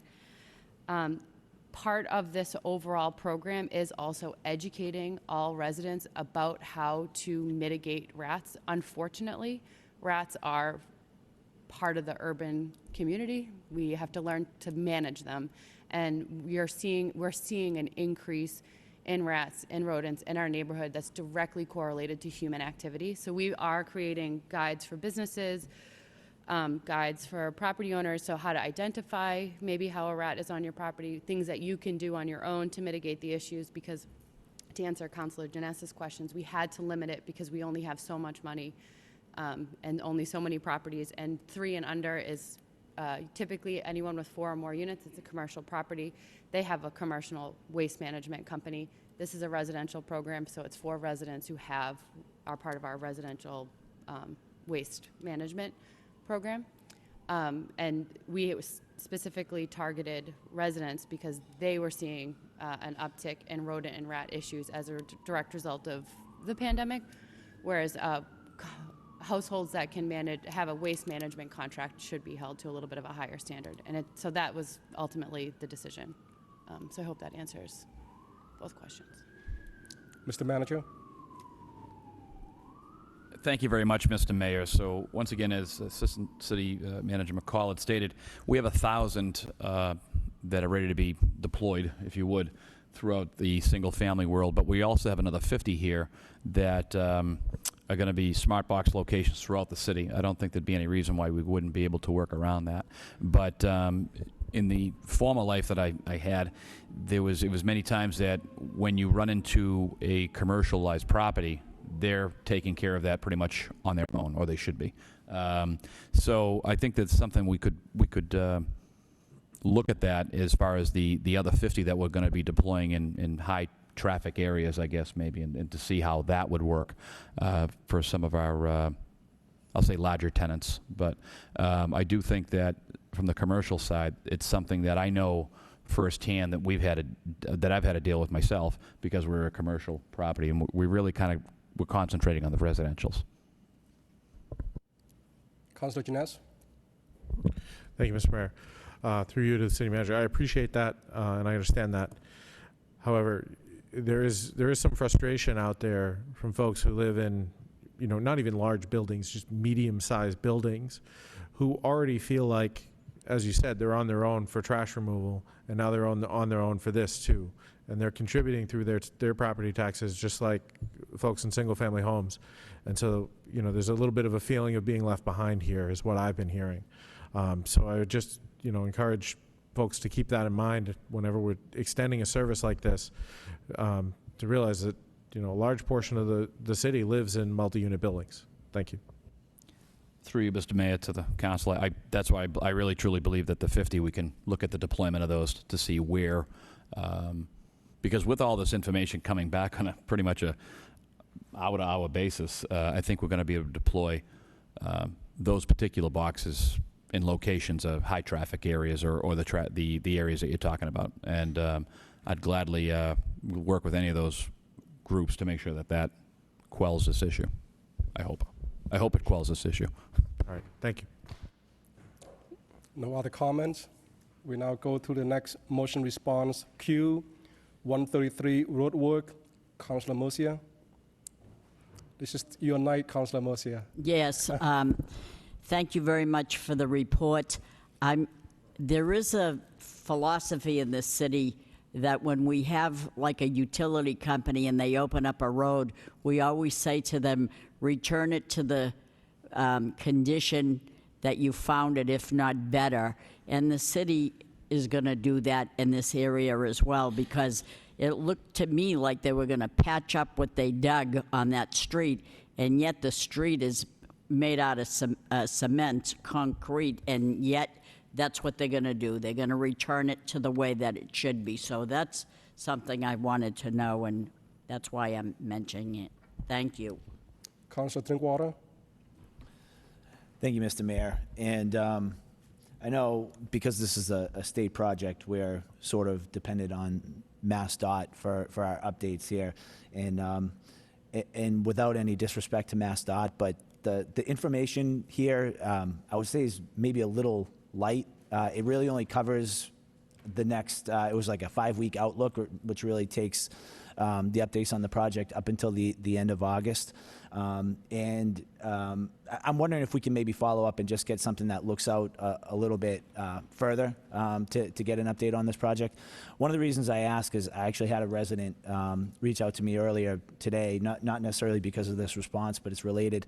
I guess as a result of this, the LRTA bus stop that was previously located at the corner of the plaza, right near Burnham Road, has been moved, I think, up to Holbrook Street. So certain changes are taking place, and that particular resident was just curious about the timeline for, you know, when the bus stop may be moved back to the previous location. There's also other things, like I know that there's the new traffic light down there, which has to be signalized. I think it would just be useful to get maybe a little bit of a further update about, you know, when that traffic light may be coming online, potentially, you know, when certain changes like the bus stop may be, you know, going back to the original location. So I don't know if it might be possible just to go back to MassDOT with a couple of, you know, specific requests, just to find out a little further, you know, into the fall where certain aspects of this project may stand.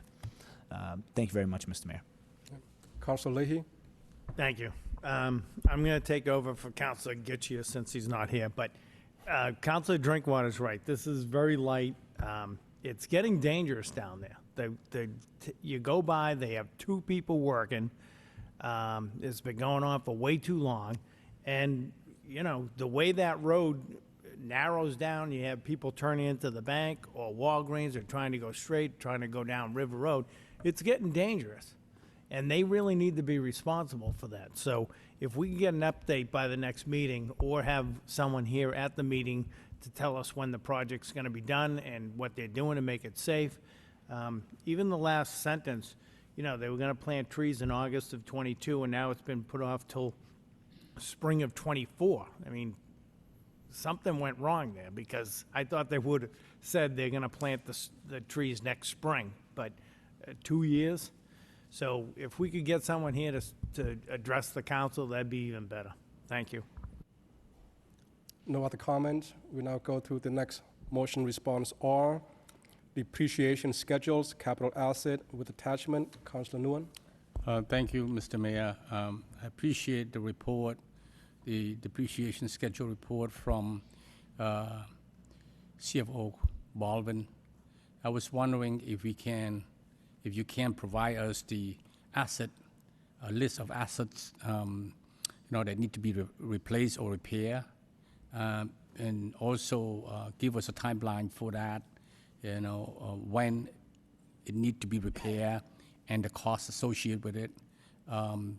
With that, I also want to refer this report and the report that you will provide later to the facilities subcommittee to have more discussion on it, because we're talking about building, and what kind of repair that need to be made, and the roof, HVAC, and there's a motion on the fire truck as well. So how many of those fire trucks that are now almost at its age now, 20 years, right?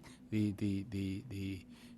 lifespan of the fire truck, right? So how many of those are close to it, and what are we prepared, to do going forward, so that we don't have to wait for things to, get beat up or add its life expect 20 years, and then, looking to replace it. I know the manager have some plan with the fire truck, which is something that we need to, think ahead. And I also know that CFO Baldwin, that you have some of this information already. So soon we get it, then we can have the facility subcommittee call a subcommittee meeting to discuss this matter. Thank you. Okay, so a motion on the floor by Councilor Nguyen to refer this to the proper subcommittee. The facility. Okay. Second by Councilor Jines. No other comments? We now go to the next motion response, which is motion response to Councilor Gishier, who is not here, but Mr. Manager. Thank you very much, Mr. Mayor. Through you to the council, if it's okay with the council, I'd like to take S back. I did speak with Councilor Getchier. Unfortunately, he could not be here today, and I'd like to take that back, and if it's okay with the council, bring that back in 2 weeks when Councilor Getchier would be here to have that discussion, if that's the will of the body. Motion to refer back. So motion to table motion response S, second by Councilor Yam. We now we just complete Councilor Leahy. Thank you. I just want to make one comment. That's a great report, and I want to give thank you to CFO Connor Baldwin for putting that together. So we'll discuss that in a couple of weeks. But great report, a lot of good information. Thank you. We have now completed the motion responses. We go to 6.2, informational reports. There's 1, 2, 3, 4 of them. I'm gonna just read them and then turn over to the manager to discuss them in that order. Informational, bond sale and capital improvements and attachment. Another informational report, marijuana delivery with attachment. Another informational report, DMU zoning with attachment. And the last informational report is Gallagher Station TOD draft overlay district with attachment. Mr. Manager.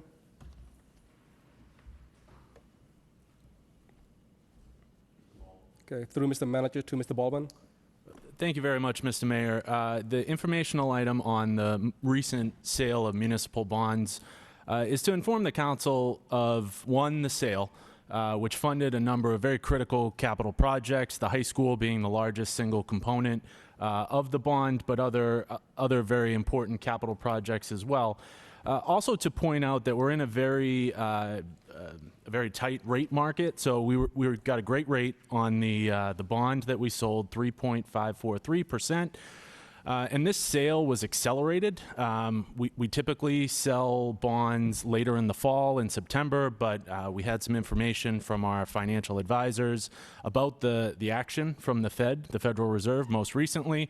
And the Fed did raise rates and is planning to raise rates sequentially over the course of the next several months. So we're going to accelerate our timetable for financing capital debt, but we were able to get to the market in an accelerated fashion, and we just wanted to inform the council rather that we've been able to finance a number of these projects at a very low rate, which will have a good budgetary impact. Thank you. Councillor Yam. Thank you, Mr. Mayor. Thanks, Mr. Baldwin. Just want to comment, great interest rate, you know, get a lot better rate than I got on my my home loan. So congratulations on that. Thank you. Mr. Baldwin, you want to just continue to all the informational reports? Just this one, Mr. Just Mayor. this one, okay.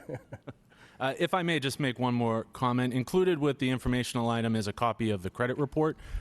This is something we've discussed in council meetings prior and going back to prior councils, but it is a cautionary tale in part. There are a number of really great comments about our financial management and about some of our liquidity and budgetary performance, but there is, and I'll note this for the council, a downward scenario in the outlook, and it's from Standard & Poor's, the municipal credit rating agency, that essentially is commenting to us to continue to sustain or build reserves, and if the council and the administration were to draw on reserves, that would be something that Standard & Poor's and Moody's and Fitch and other rating agencies would look unfavorably upon. And in a rate environment like the one we're looking at now, a number of basis points on an interest rate could mean millions of dollars in additional interest on financing capital debt. So I just wanted to make sure to make that comment to the council. Thank you very much, Mr. Mayor. Okay. No other comments on the bond sale. We now go to the next information report, marijuana delivery with attachment. Mr. Manager. Ms. McCall. Thank you, Mayor Chow, through you to the rest of the council. The three informational reports on from the DPD. One is for marijuana delivery. We had a subcommittee earlier tonight. I'm sure Councilor Drinkwater will give a breakdown. But the delivery is a new regulation coming down from the state. We proposed a draft ordinance for the council to consider as you're discussing larger amendments to how we regulate marijuana as a city. The second informational, again, resulted in a subcommittee meeting. It's and a motion, I think, from both Councilor Noon and Councilor Drinkwater to review the downtown zoning to encourage more redevelopment in the upper floors. We, as you all know, we have very old buildings that can make it challenging and expensive to redevelop. Taking a look at our zoning regulation, what triggers going before a land use board is actually 3 or more units. And 3 units in a downtown building is really not that significant.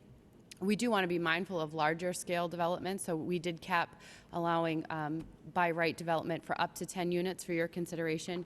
We also made some amendments to the parking requirements for existing buildings. We're not talking about new construction.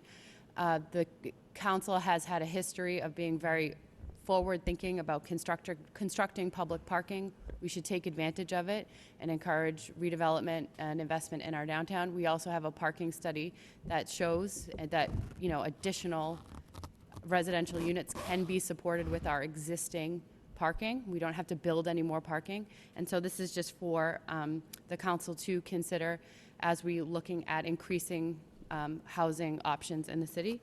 And the third informational report, again, is for this council to dig in and review. It also is going to support, potentially support housing creation. This is the Transit-Oriented Development Draft Overlay District. This is was resulted as a grant the DPD received, and we wanted to do, as part of the grant, do extensive community outreach. We were not able to do that. The grant was, we had to expend the funds by the end of June of this year, so we were not able to do, we only had the consultant for like a month and a half, and so we couldn't do the community engagement.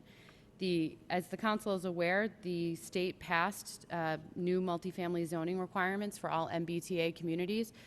The city of Lowell is required to have compliant zoning, a compliant zoning district by 2024. So there is plenty of time for the council and the DPD to continue community conversations.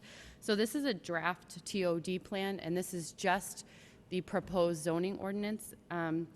and the goal of this plan is to promote revenue-generating commercial and high-density residential land uses, alternative transportation options, open space, and entertainment and recreational amenities, as well as comply with the new multifamily zoning requirements for MBTA communities. We thoughtfully, it's within a half a mile of the transit station. Again, this is something for the council to consider as it's looking to increase housing options, stay compliant with the state law, which I should just note, the city does not have to have a zoning compliant MBTA zoning district, but we will no longer be eligible for state grants, and I just think it's important to know how much we rely on state grants for a lot of our projects. So it's just something for the council to consider. I'm happy to answer any other questions, but I think I did recommend that all three should go to the zoning subcommittee for additional review and discussion. Councilor Scott? Thank you. I just have one question around the report for the, sorry, I don't have it in front of me. My laptop, my battery died for whatever reason. It's fully charged, it's gone now. But the MBTA district, I know that we're trying to encourage, using public transportation. That's the whole idea of the project. But I did notice for the parking requirement, it said a half a parking space per unit. Is that something that's required under the law, or is that something that's your recommendation? Both.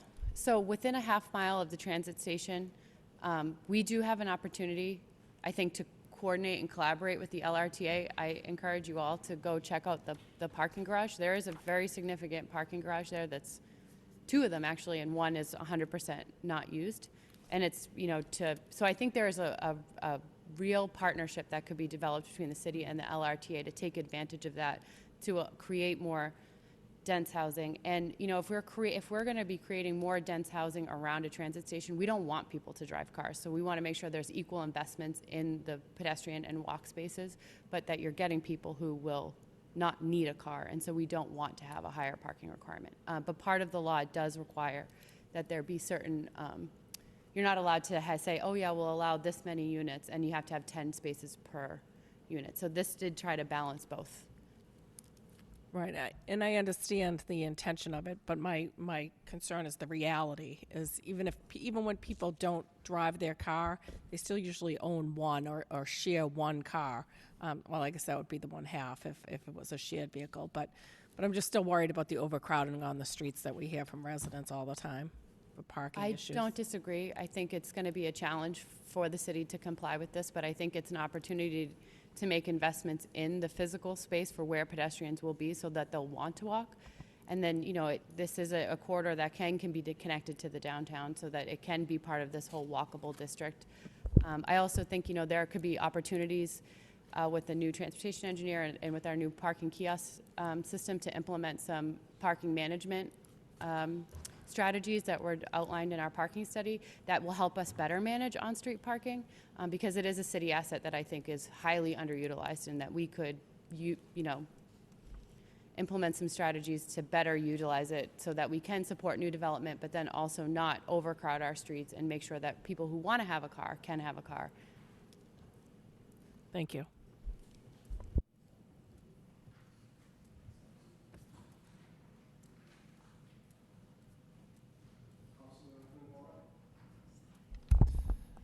Thank you, Mr. Mayor.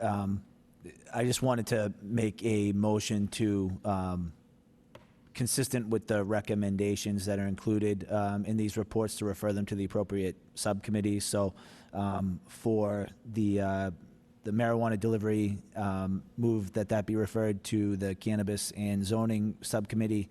For the downtown mixed-use zoning, to refer that jointly to zoning and housing, and for the MBTA zoning to have that I second referred that. to the zoning subcommittee for review. All the motion to refer to the separate subcommittee, second by Councilor Yam.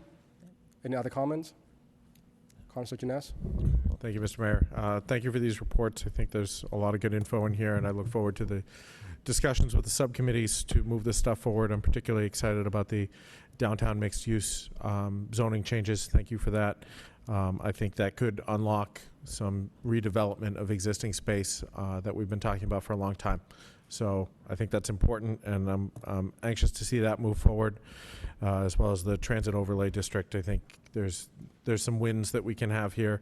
There will be some challenges, as Councillor Scott outlined, but I think that we pretty much have to do it in terms of being eligible for the state grants, and so I think it's an opportunity to do it right and to create something that we can be proud of, and not just throw something at the wall and see what sticks. So I look forward to these discussions. Thank you.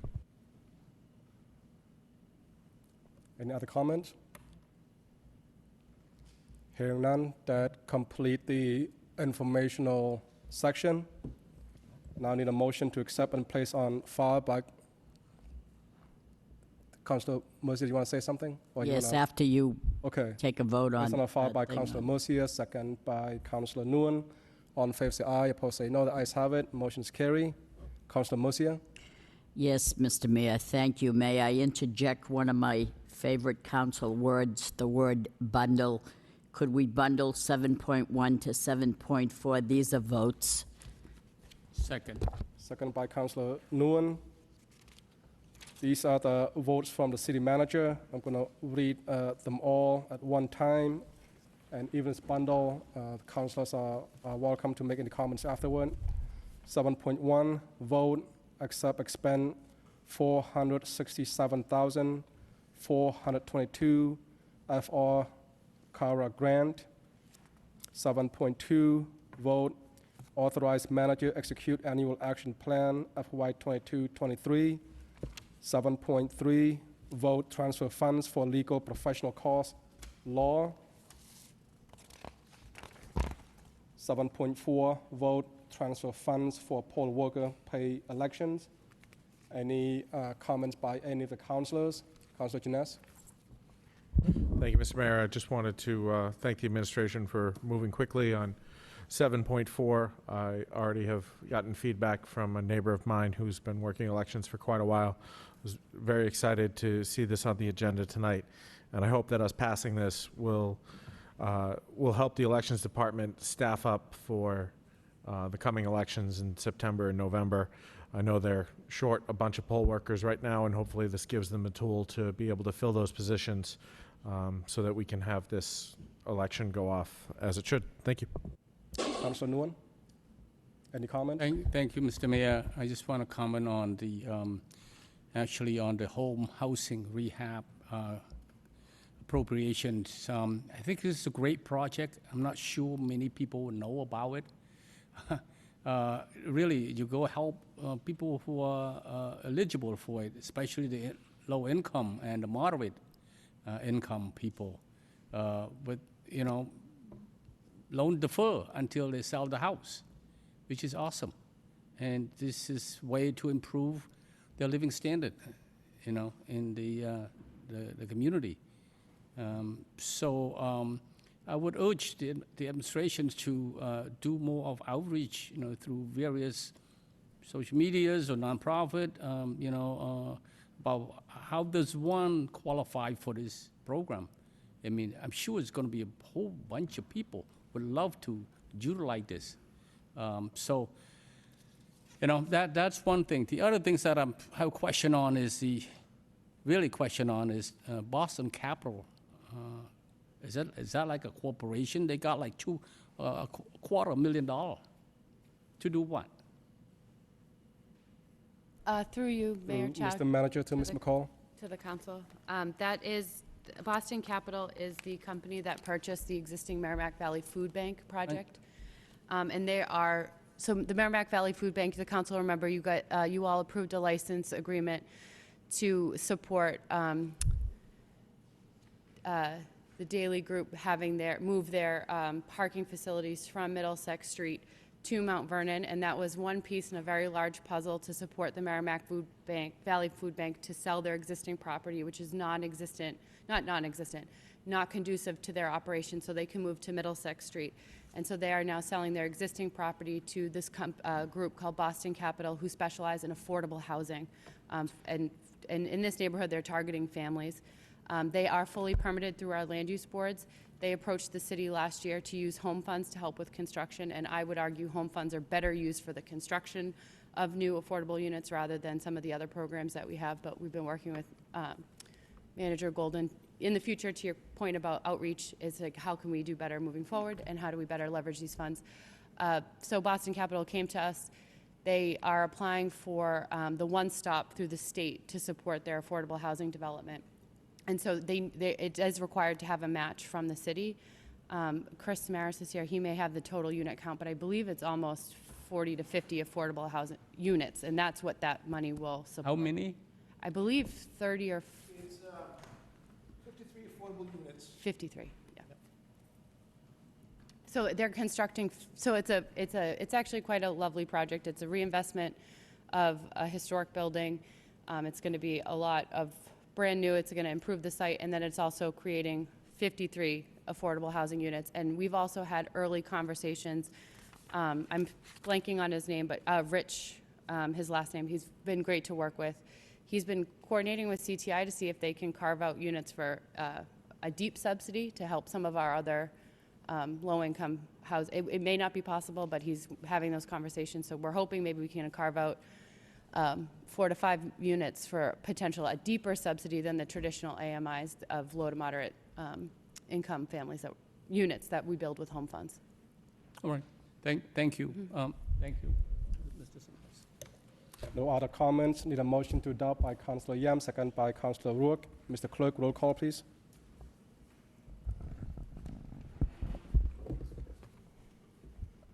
Council Mercia. Yes. Council Noon. Yes. Council Robinson. Yes.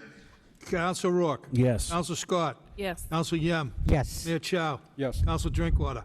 Yes. Council Getchia. Council Janice. Yes. Council Leahy. Yes. And yes. We now go to 8 orders from the city manager. 8.1, order 60-day trial, waive full reading and second reading by title motion. Reading by title.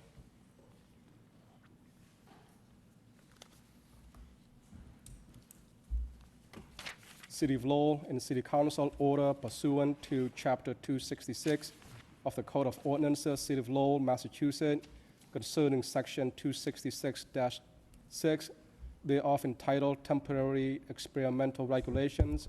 Temporary traffic regulations are hereby implemented for a period up to 60 days. Need a motion to adopt by Councillor Janice, second by Councillor Nguyen. Mr. Clerk, roll call, please. Council Mercia. Yes. Council Noon. Yes. Council Robinson. Yes. Council Rourke. Yes. Council Scott. Yes. Council Yem. Yes. Mayor Chow. Yes. Council Drinkwater. Yes. Council Getchia. Council Janice. Yes. Council Leahy. Yes. And yes. Mr. Mayor, can we bundle 9.1, 9.2, please? Councillor Nguyen, Second. motion to bundle 9.1, 9.2, second by Councillor Janice. 9.1, ordinance create Lowell Youth Commission. 9.2, ordinance create position COA bookkeeper. Motion to, no other comment, motion to refer to public hearing on August 23rd, 2022 at 7 p.m. by Councillor Nguyen, second by Councillor Janice. All in favor say aye, opposed say no. The ayes have it, motion is carried. 10, report 10.1, elections law redistricting subcommittee, July 27, 2022. The chairperson would like to make a report on this. Councilor Robinson? Anybody have any comments? I don't hear any. Councilor Robinson want to make a report, so motion to accept the report as report of progress by Councilor Janice, second by Councilor Drinkwater. Mayor. Mr. Mayor. Councilor Robinson, you back on? Yes, sir. Sorry about that.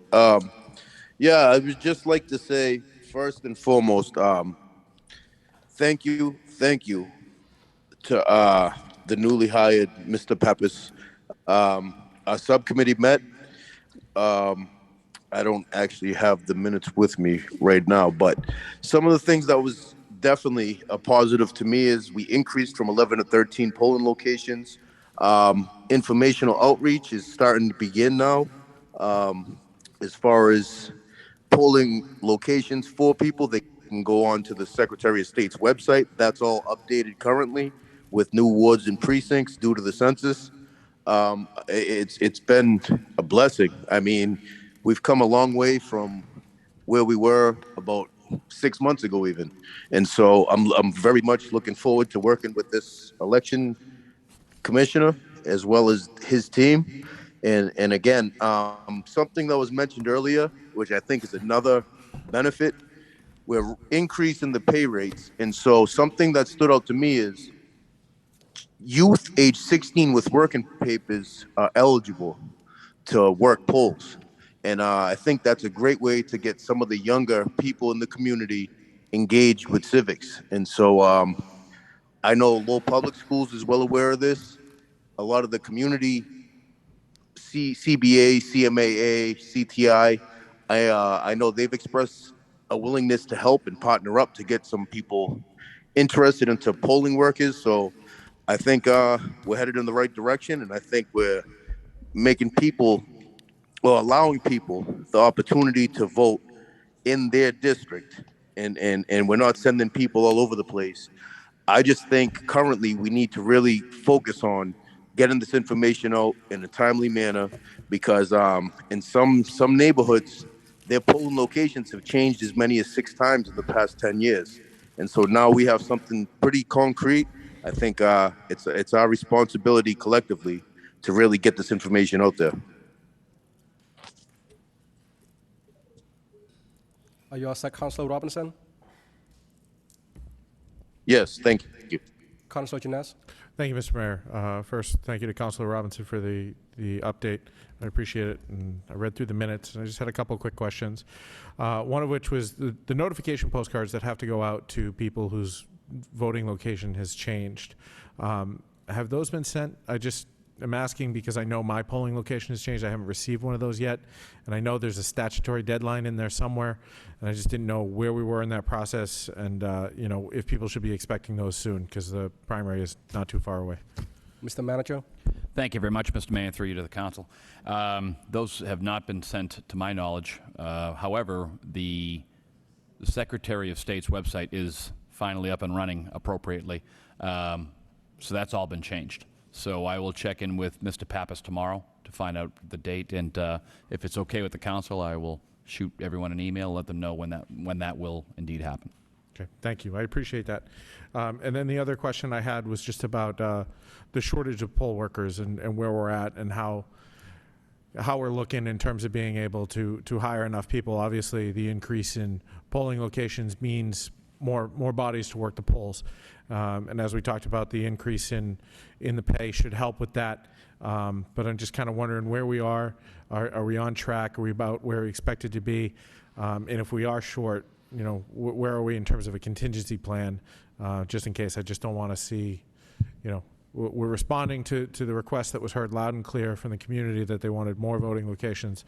We've satisfied that, and I want to make sure that we're going to provide a good voting experience on the day of. So thank you. And just through you, Mr. Mayor, to the council, I did speak with Mr. Pappas again. He felt comfortable at this time, of course, being here, I think, for 3 weeks or so. But I think that he felt very comfortable with the fact that the increase in pay and appreciation for what people are doing and how hard they're working, coming from that contingency, I think is going to hopefully bolster more people to join the team here and make sure that the democracy is running here in the city of Lowell. But he did talk about a number of people already applying and very enthusiastically signing up. So that's another thing that I can get the actual number from him tomorrow. And once again, if it's okay with the council, we'll have that sent out to you via email. All right. Thank you very much. I really appreciate that. I know, Mr. Pappas walked in and had to run. He couldn't walk. He couldn't crawl. He had to run. So I appreciate all the work everyone's put forward, not just him, but the whole team. Thank you. I believe Mr. Mayor? Motion, Councilor Robinson? Yes, I would just like to briefly touch on, at the subcommittee, Mr. Pappas did touch on numbers. He's shooting for the 190 poll workers. He believed he was around 135.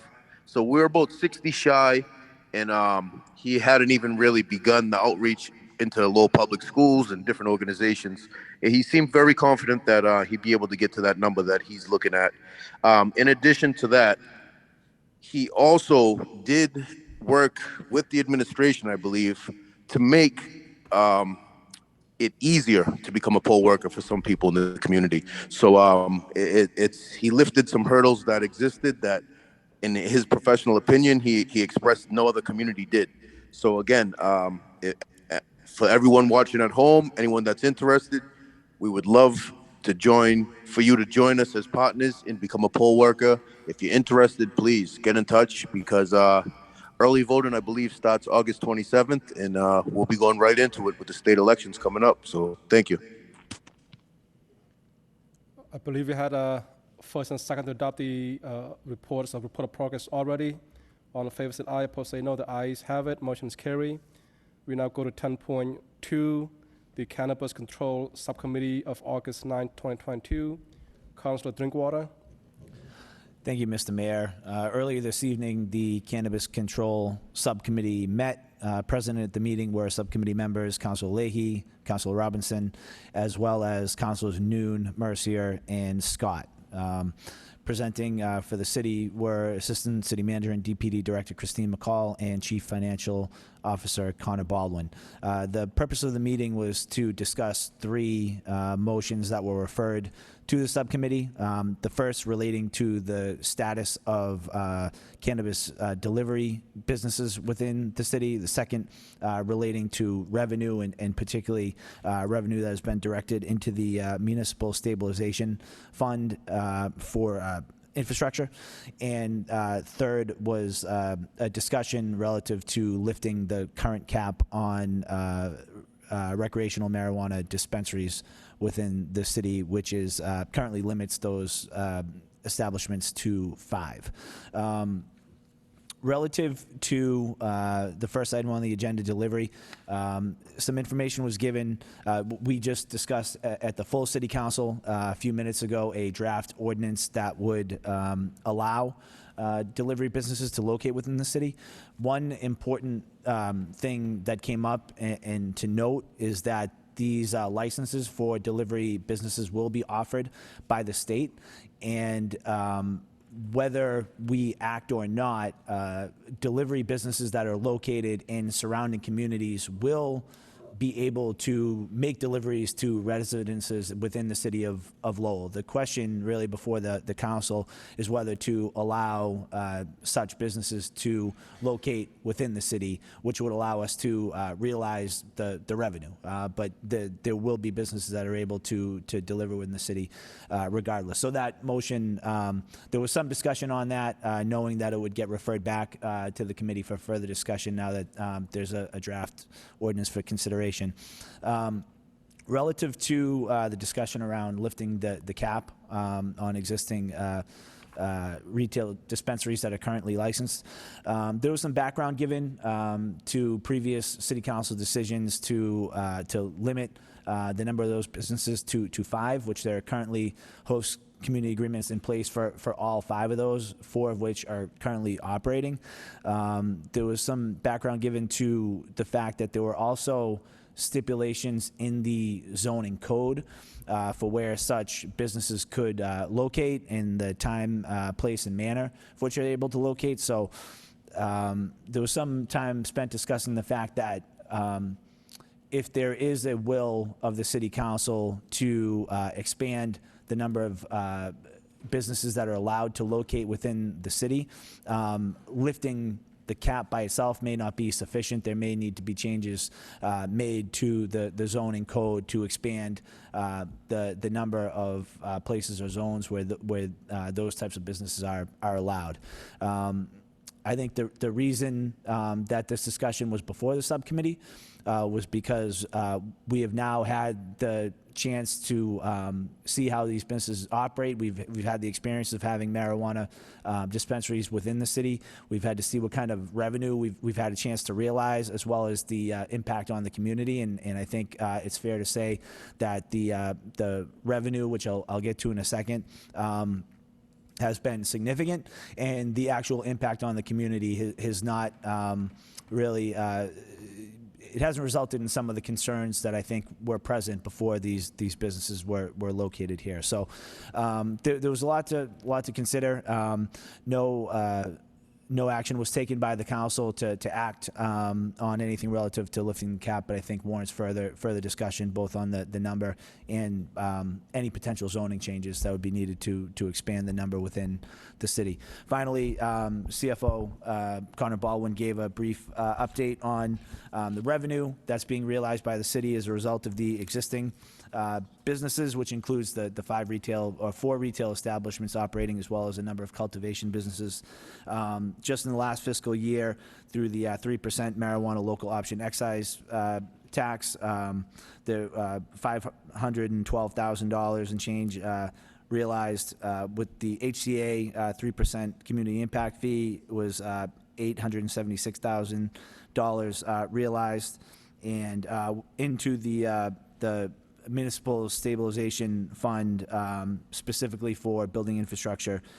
In the last fiscal year, there was $170,000 deposited, leaving a balance in that account of $1,198,580. So significant amount of revenue just raised so far as a result of this industry in Lowell. And as I mentioned at the beginning, there will be a further meeting by the Cannabis Control Subcommittee to further delve into a potential ordinance to allow delivery businesses to locate within the city.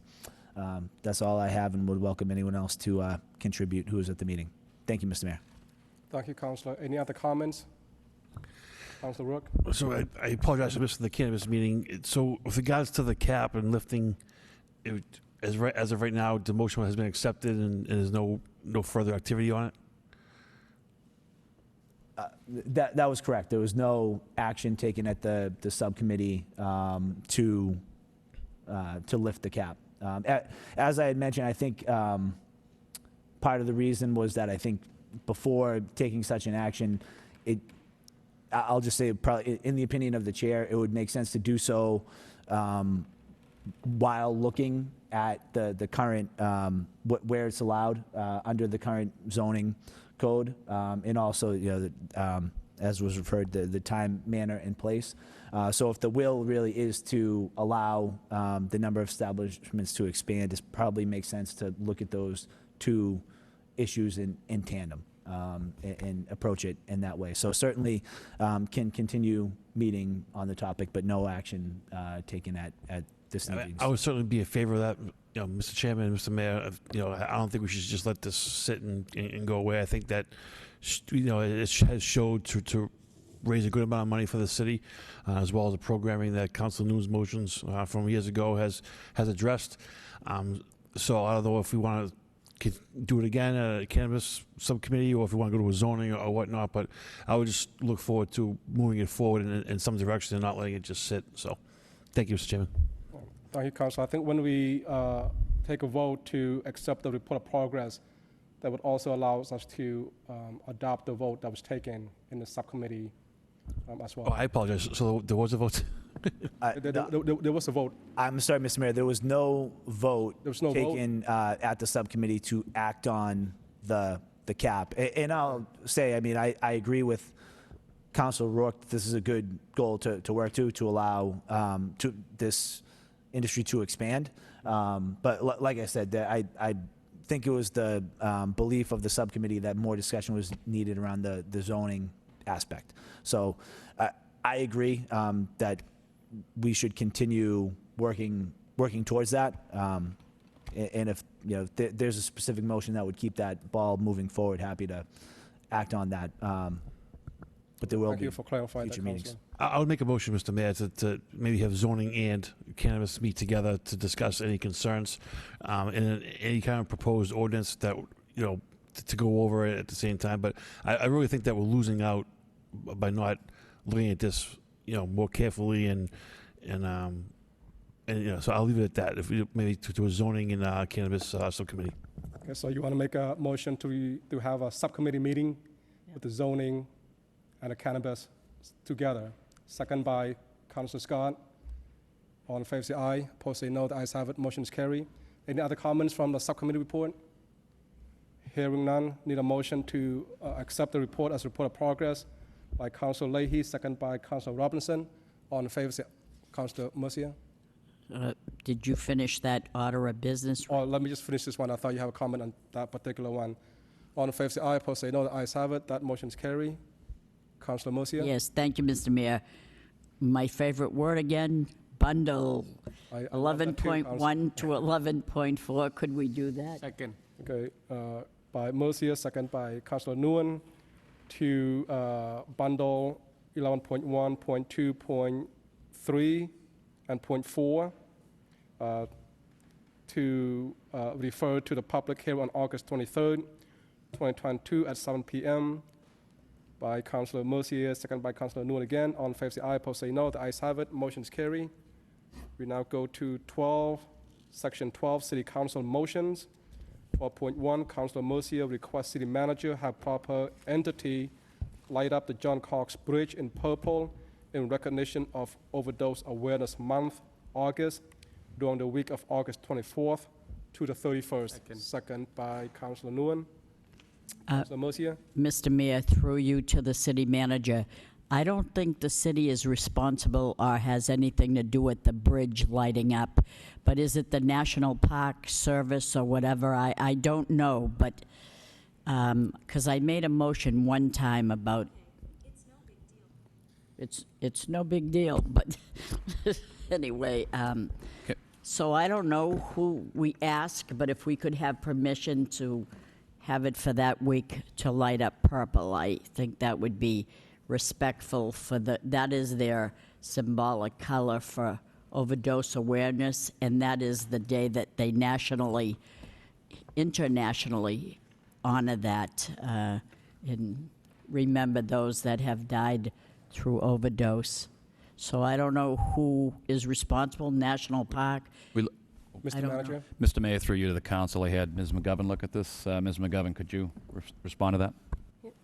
Thank you, Mr. Mayor. Through you to the council. We spoke with Jay Linehan from the Greater Lowell Community Foundation, and he has assured us that that is already set in motion, so that will be done. Oh, thank you so much. Thank you.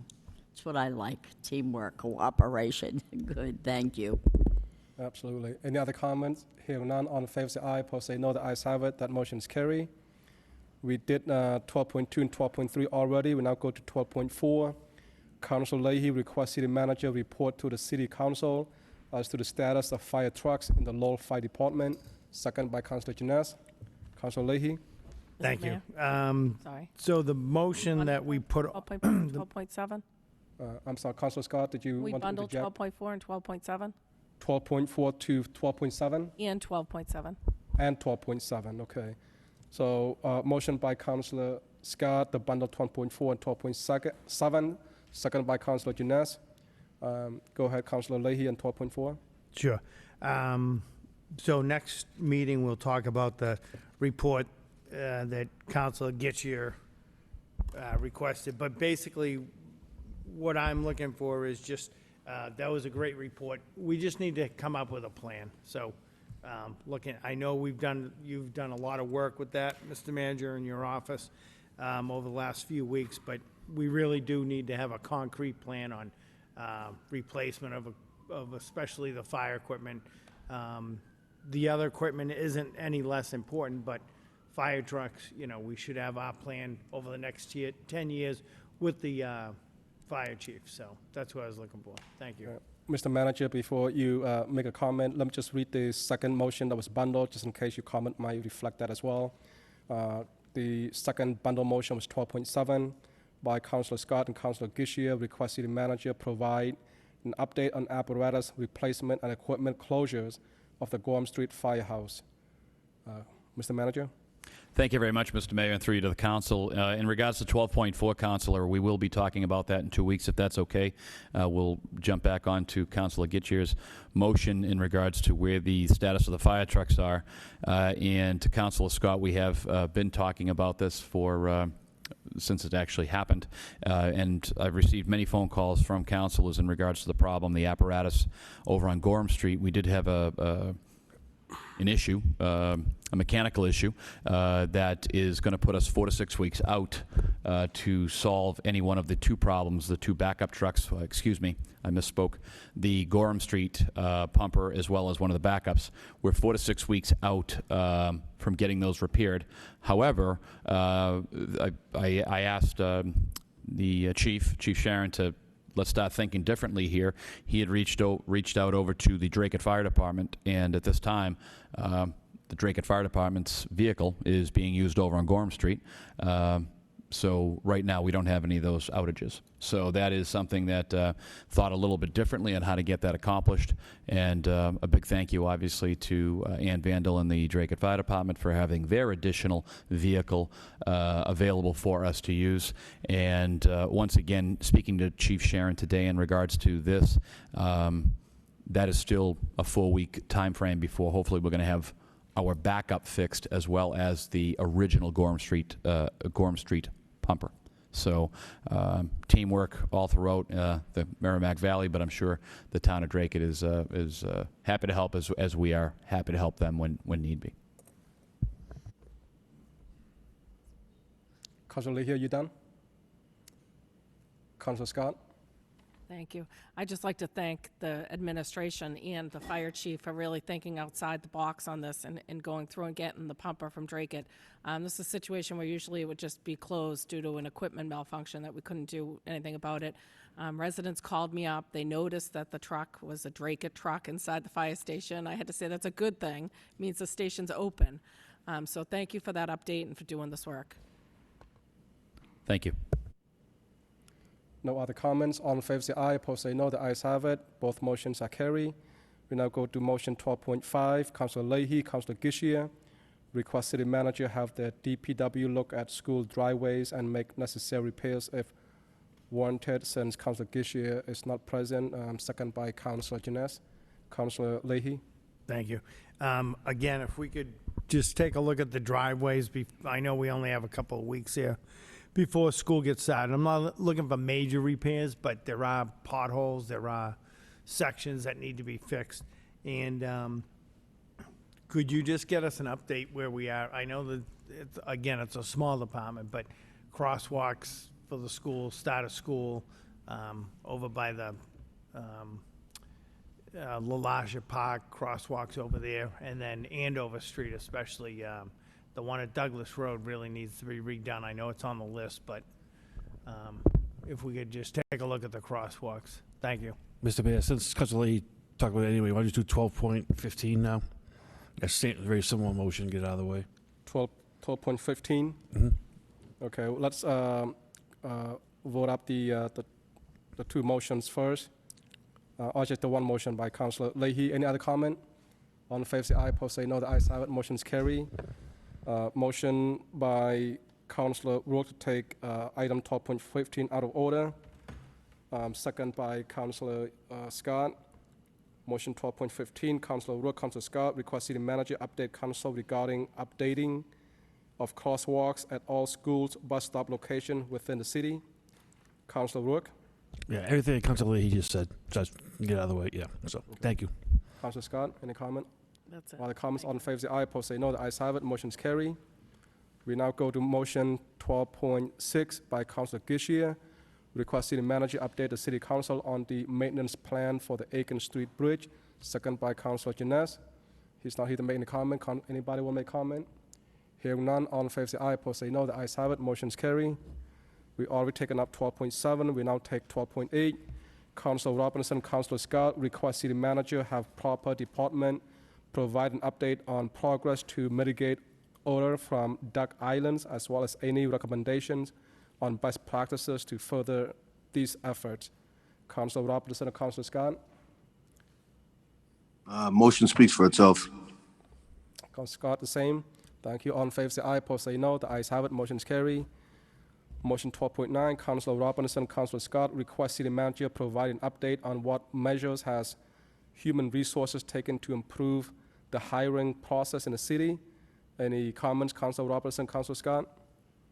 I'd like to make a motion to send this to the Personnel Subcommittee. Motion by Councilor Robinson to refer to Personnel Subcommittee, second by Councilor Scott. Any other comments on this motion? All in favor say aye, opposed say no. The ayes have it. Motion is carried. Motion 12.10, Councilor Robinson. Request city manager have proper department look into installation of a four-way stop sign at the intersection of West and West 6th Street, seconded by Councilor Rourke. Any comment, Councilor Robinson? Motion speaks for itself. Thank you. Thank you. All in favor say aye, opposed say no. The ayes have it. Motion is carried. Motion 12.11, Councilor Robinson request city manager have proper department explore involving local students enrolled in art programs to assist in Riverwalk art program, second by Councilor Yam. Any comment, Councilor Robinson? Other communities are utilizing this. I saw there's a call for artists going out for the Riverwalk. I think we need to look at some of our students. We have some very talented younger students that maybe this is a project that they could help out with. Thank you. Mr. Mayor, may I make a motion to extend the meeting past 10 o'clock because we're about 2 minutes away? Good.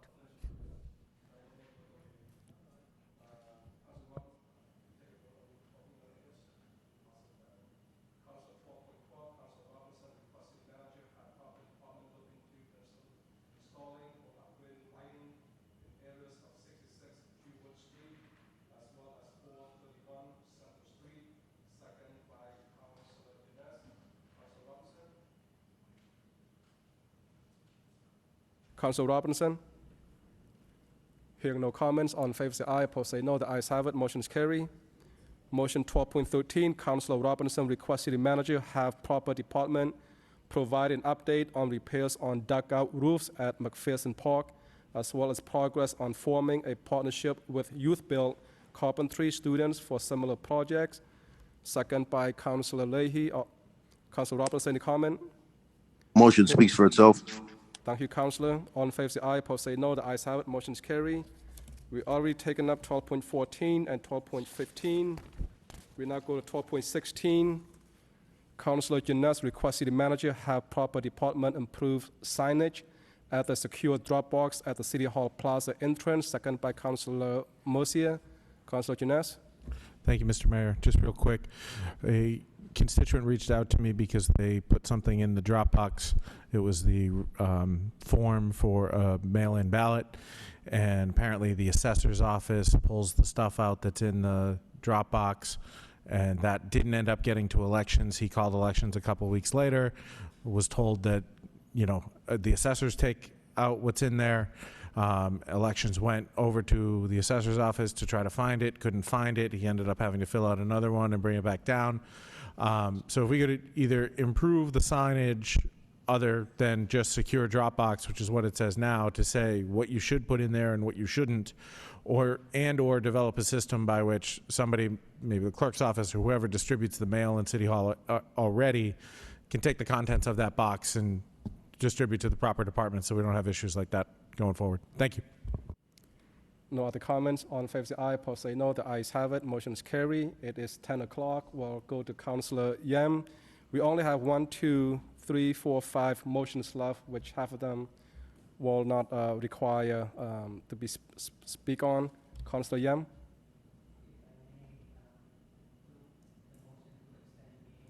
To waive Rule 5.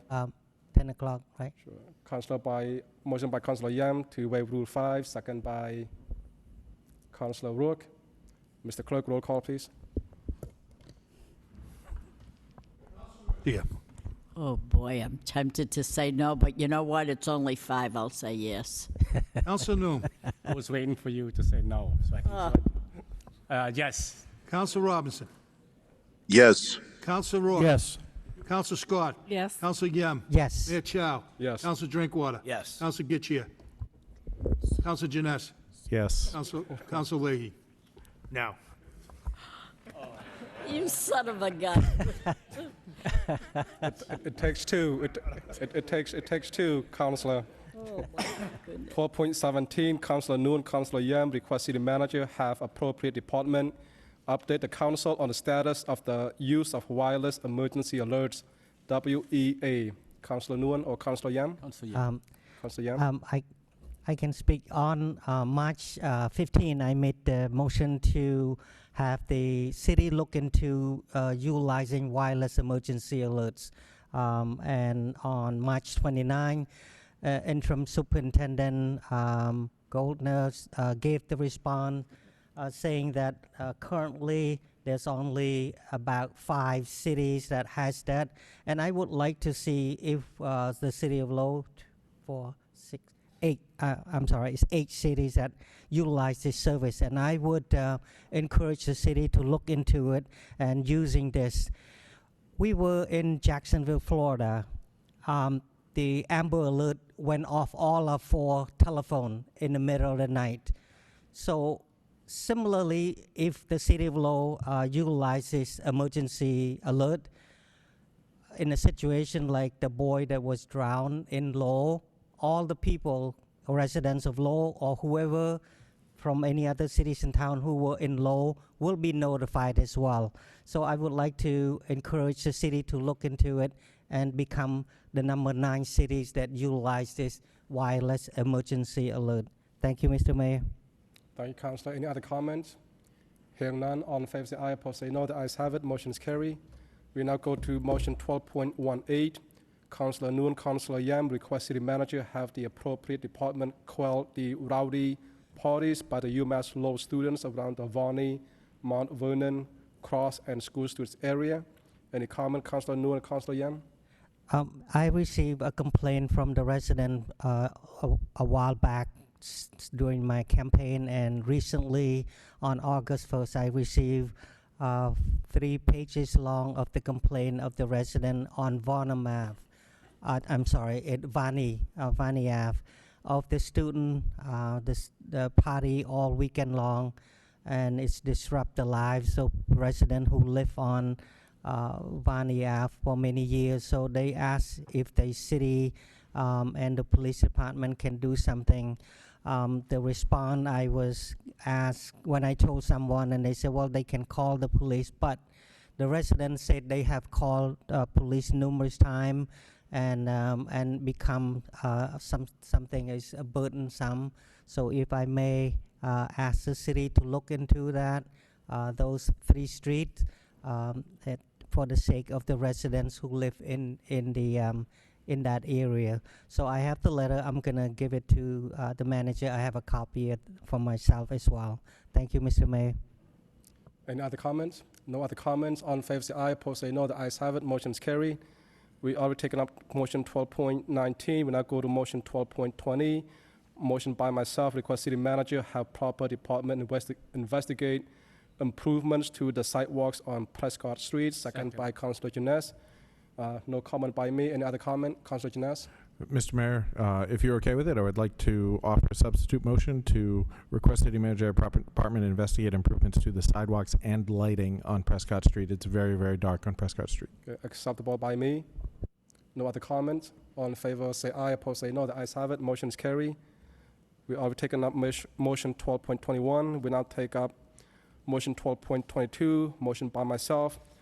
Request city manager have proper department investigate repairs and improvements to the sidewalk on Central Street in front of the Dollar Center. Water leaking into the building. Second by Councillor Mercier. Quickly, the water from the sidewalk leaks into this building's basement. Any other comment? Councillor Janess? Thank you, Mr. Mayor. I've become aware that we have a similar issue with 30 Market Street, the Trio building. They suffer a similar issue with there's this low spot in the street and water collects there and runs into their basement every time it rains. So add that to the list too. Thank you. Right. No other comments. All in favor say aye. Opposed say no. The ayes have it. Motion is carried. The last motion of the night is 12.23 by myself. Request city manager have proper department investigate the conditions of all USA flags currently flown around the city and replace as needed. Second by Councillor Rourke. I have no comments. All in favor say aye. Opposed say no. The ayes have it. Motion is carried. And any announcements? Hearing none. Need a motion to adjourn by Councillor Janess. Second by Councillor Drinkwater. All in favor say aye. Opposed say no. The ayes have it. Motion is carried. Thank you.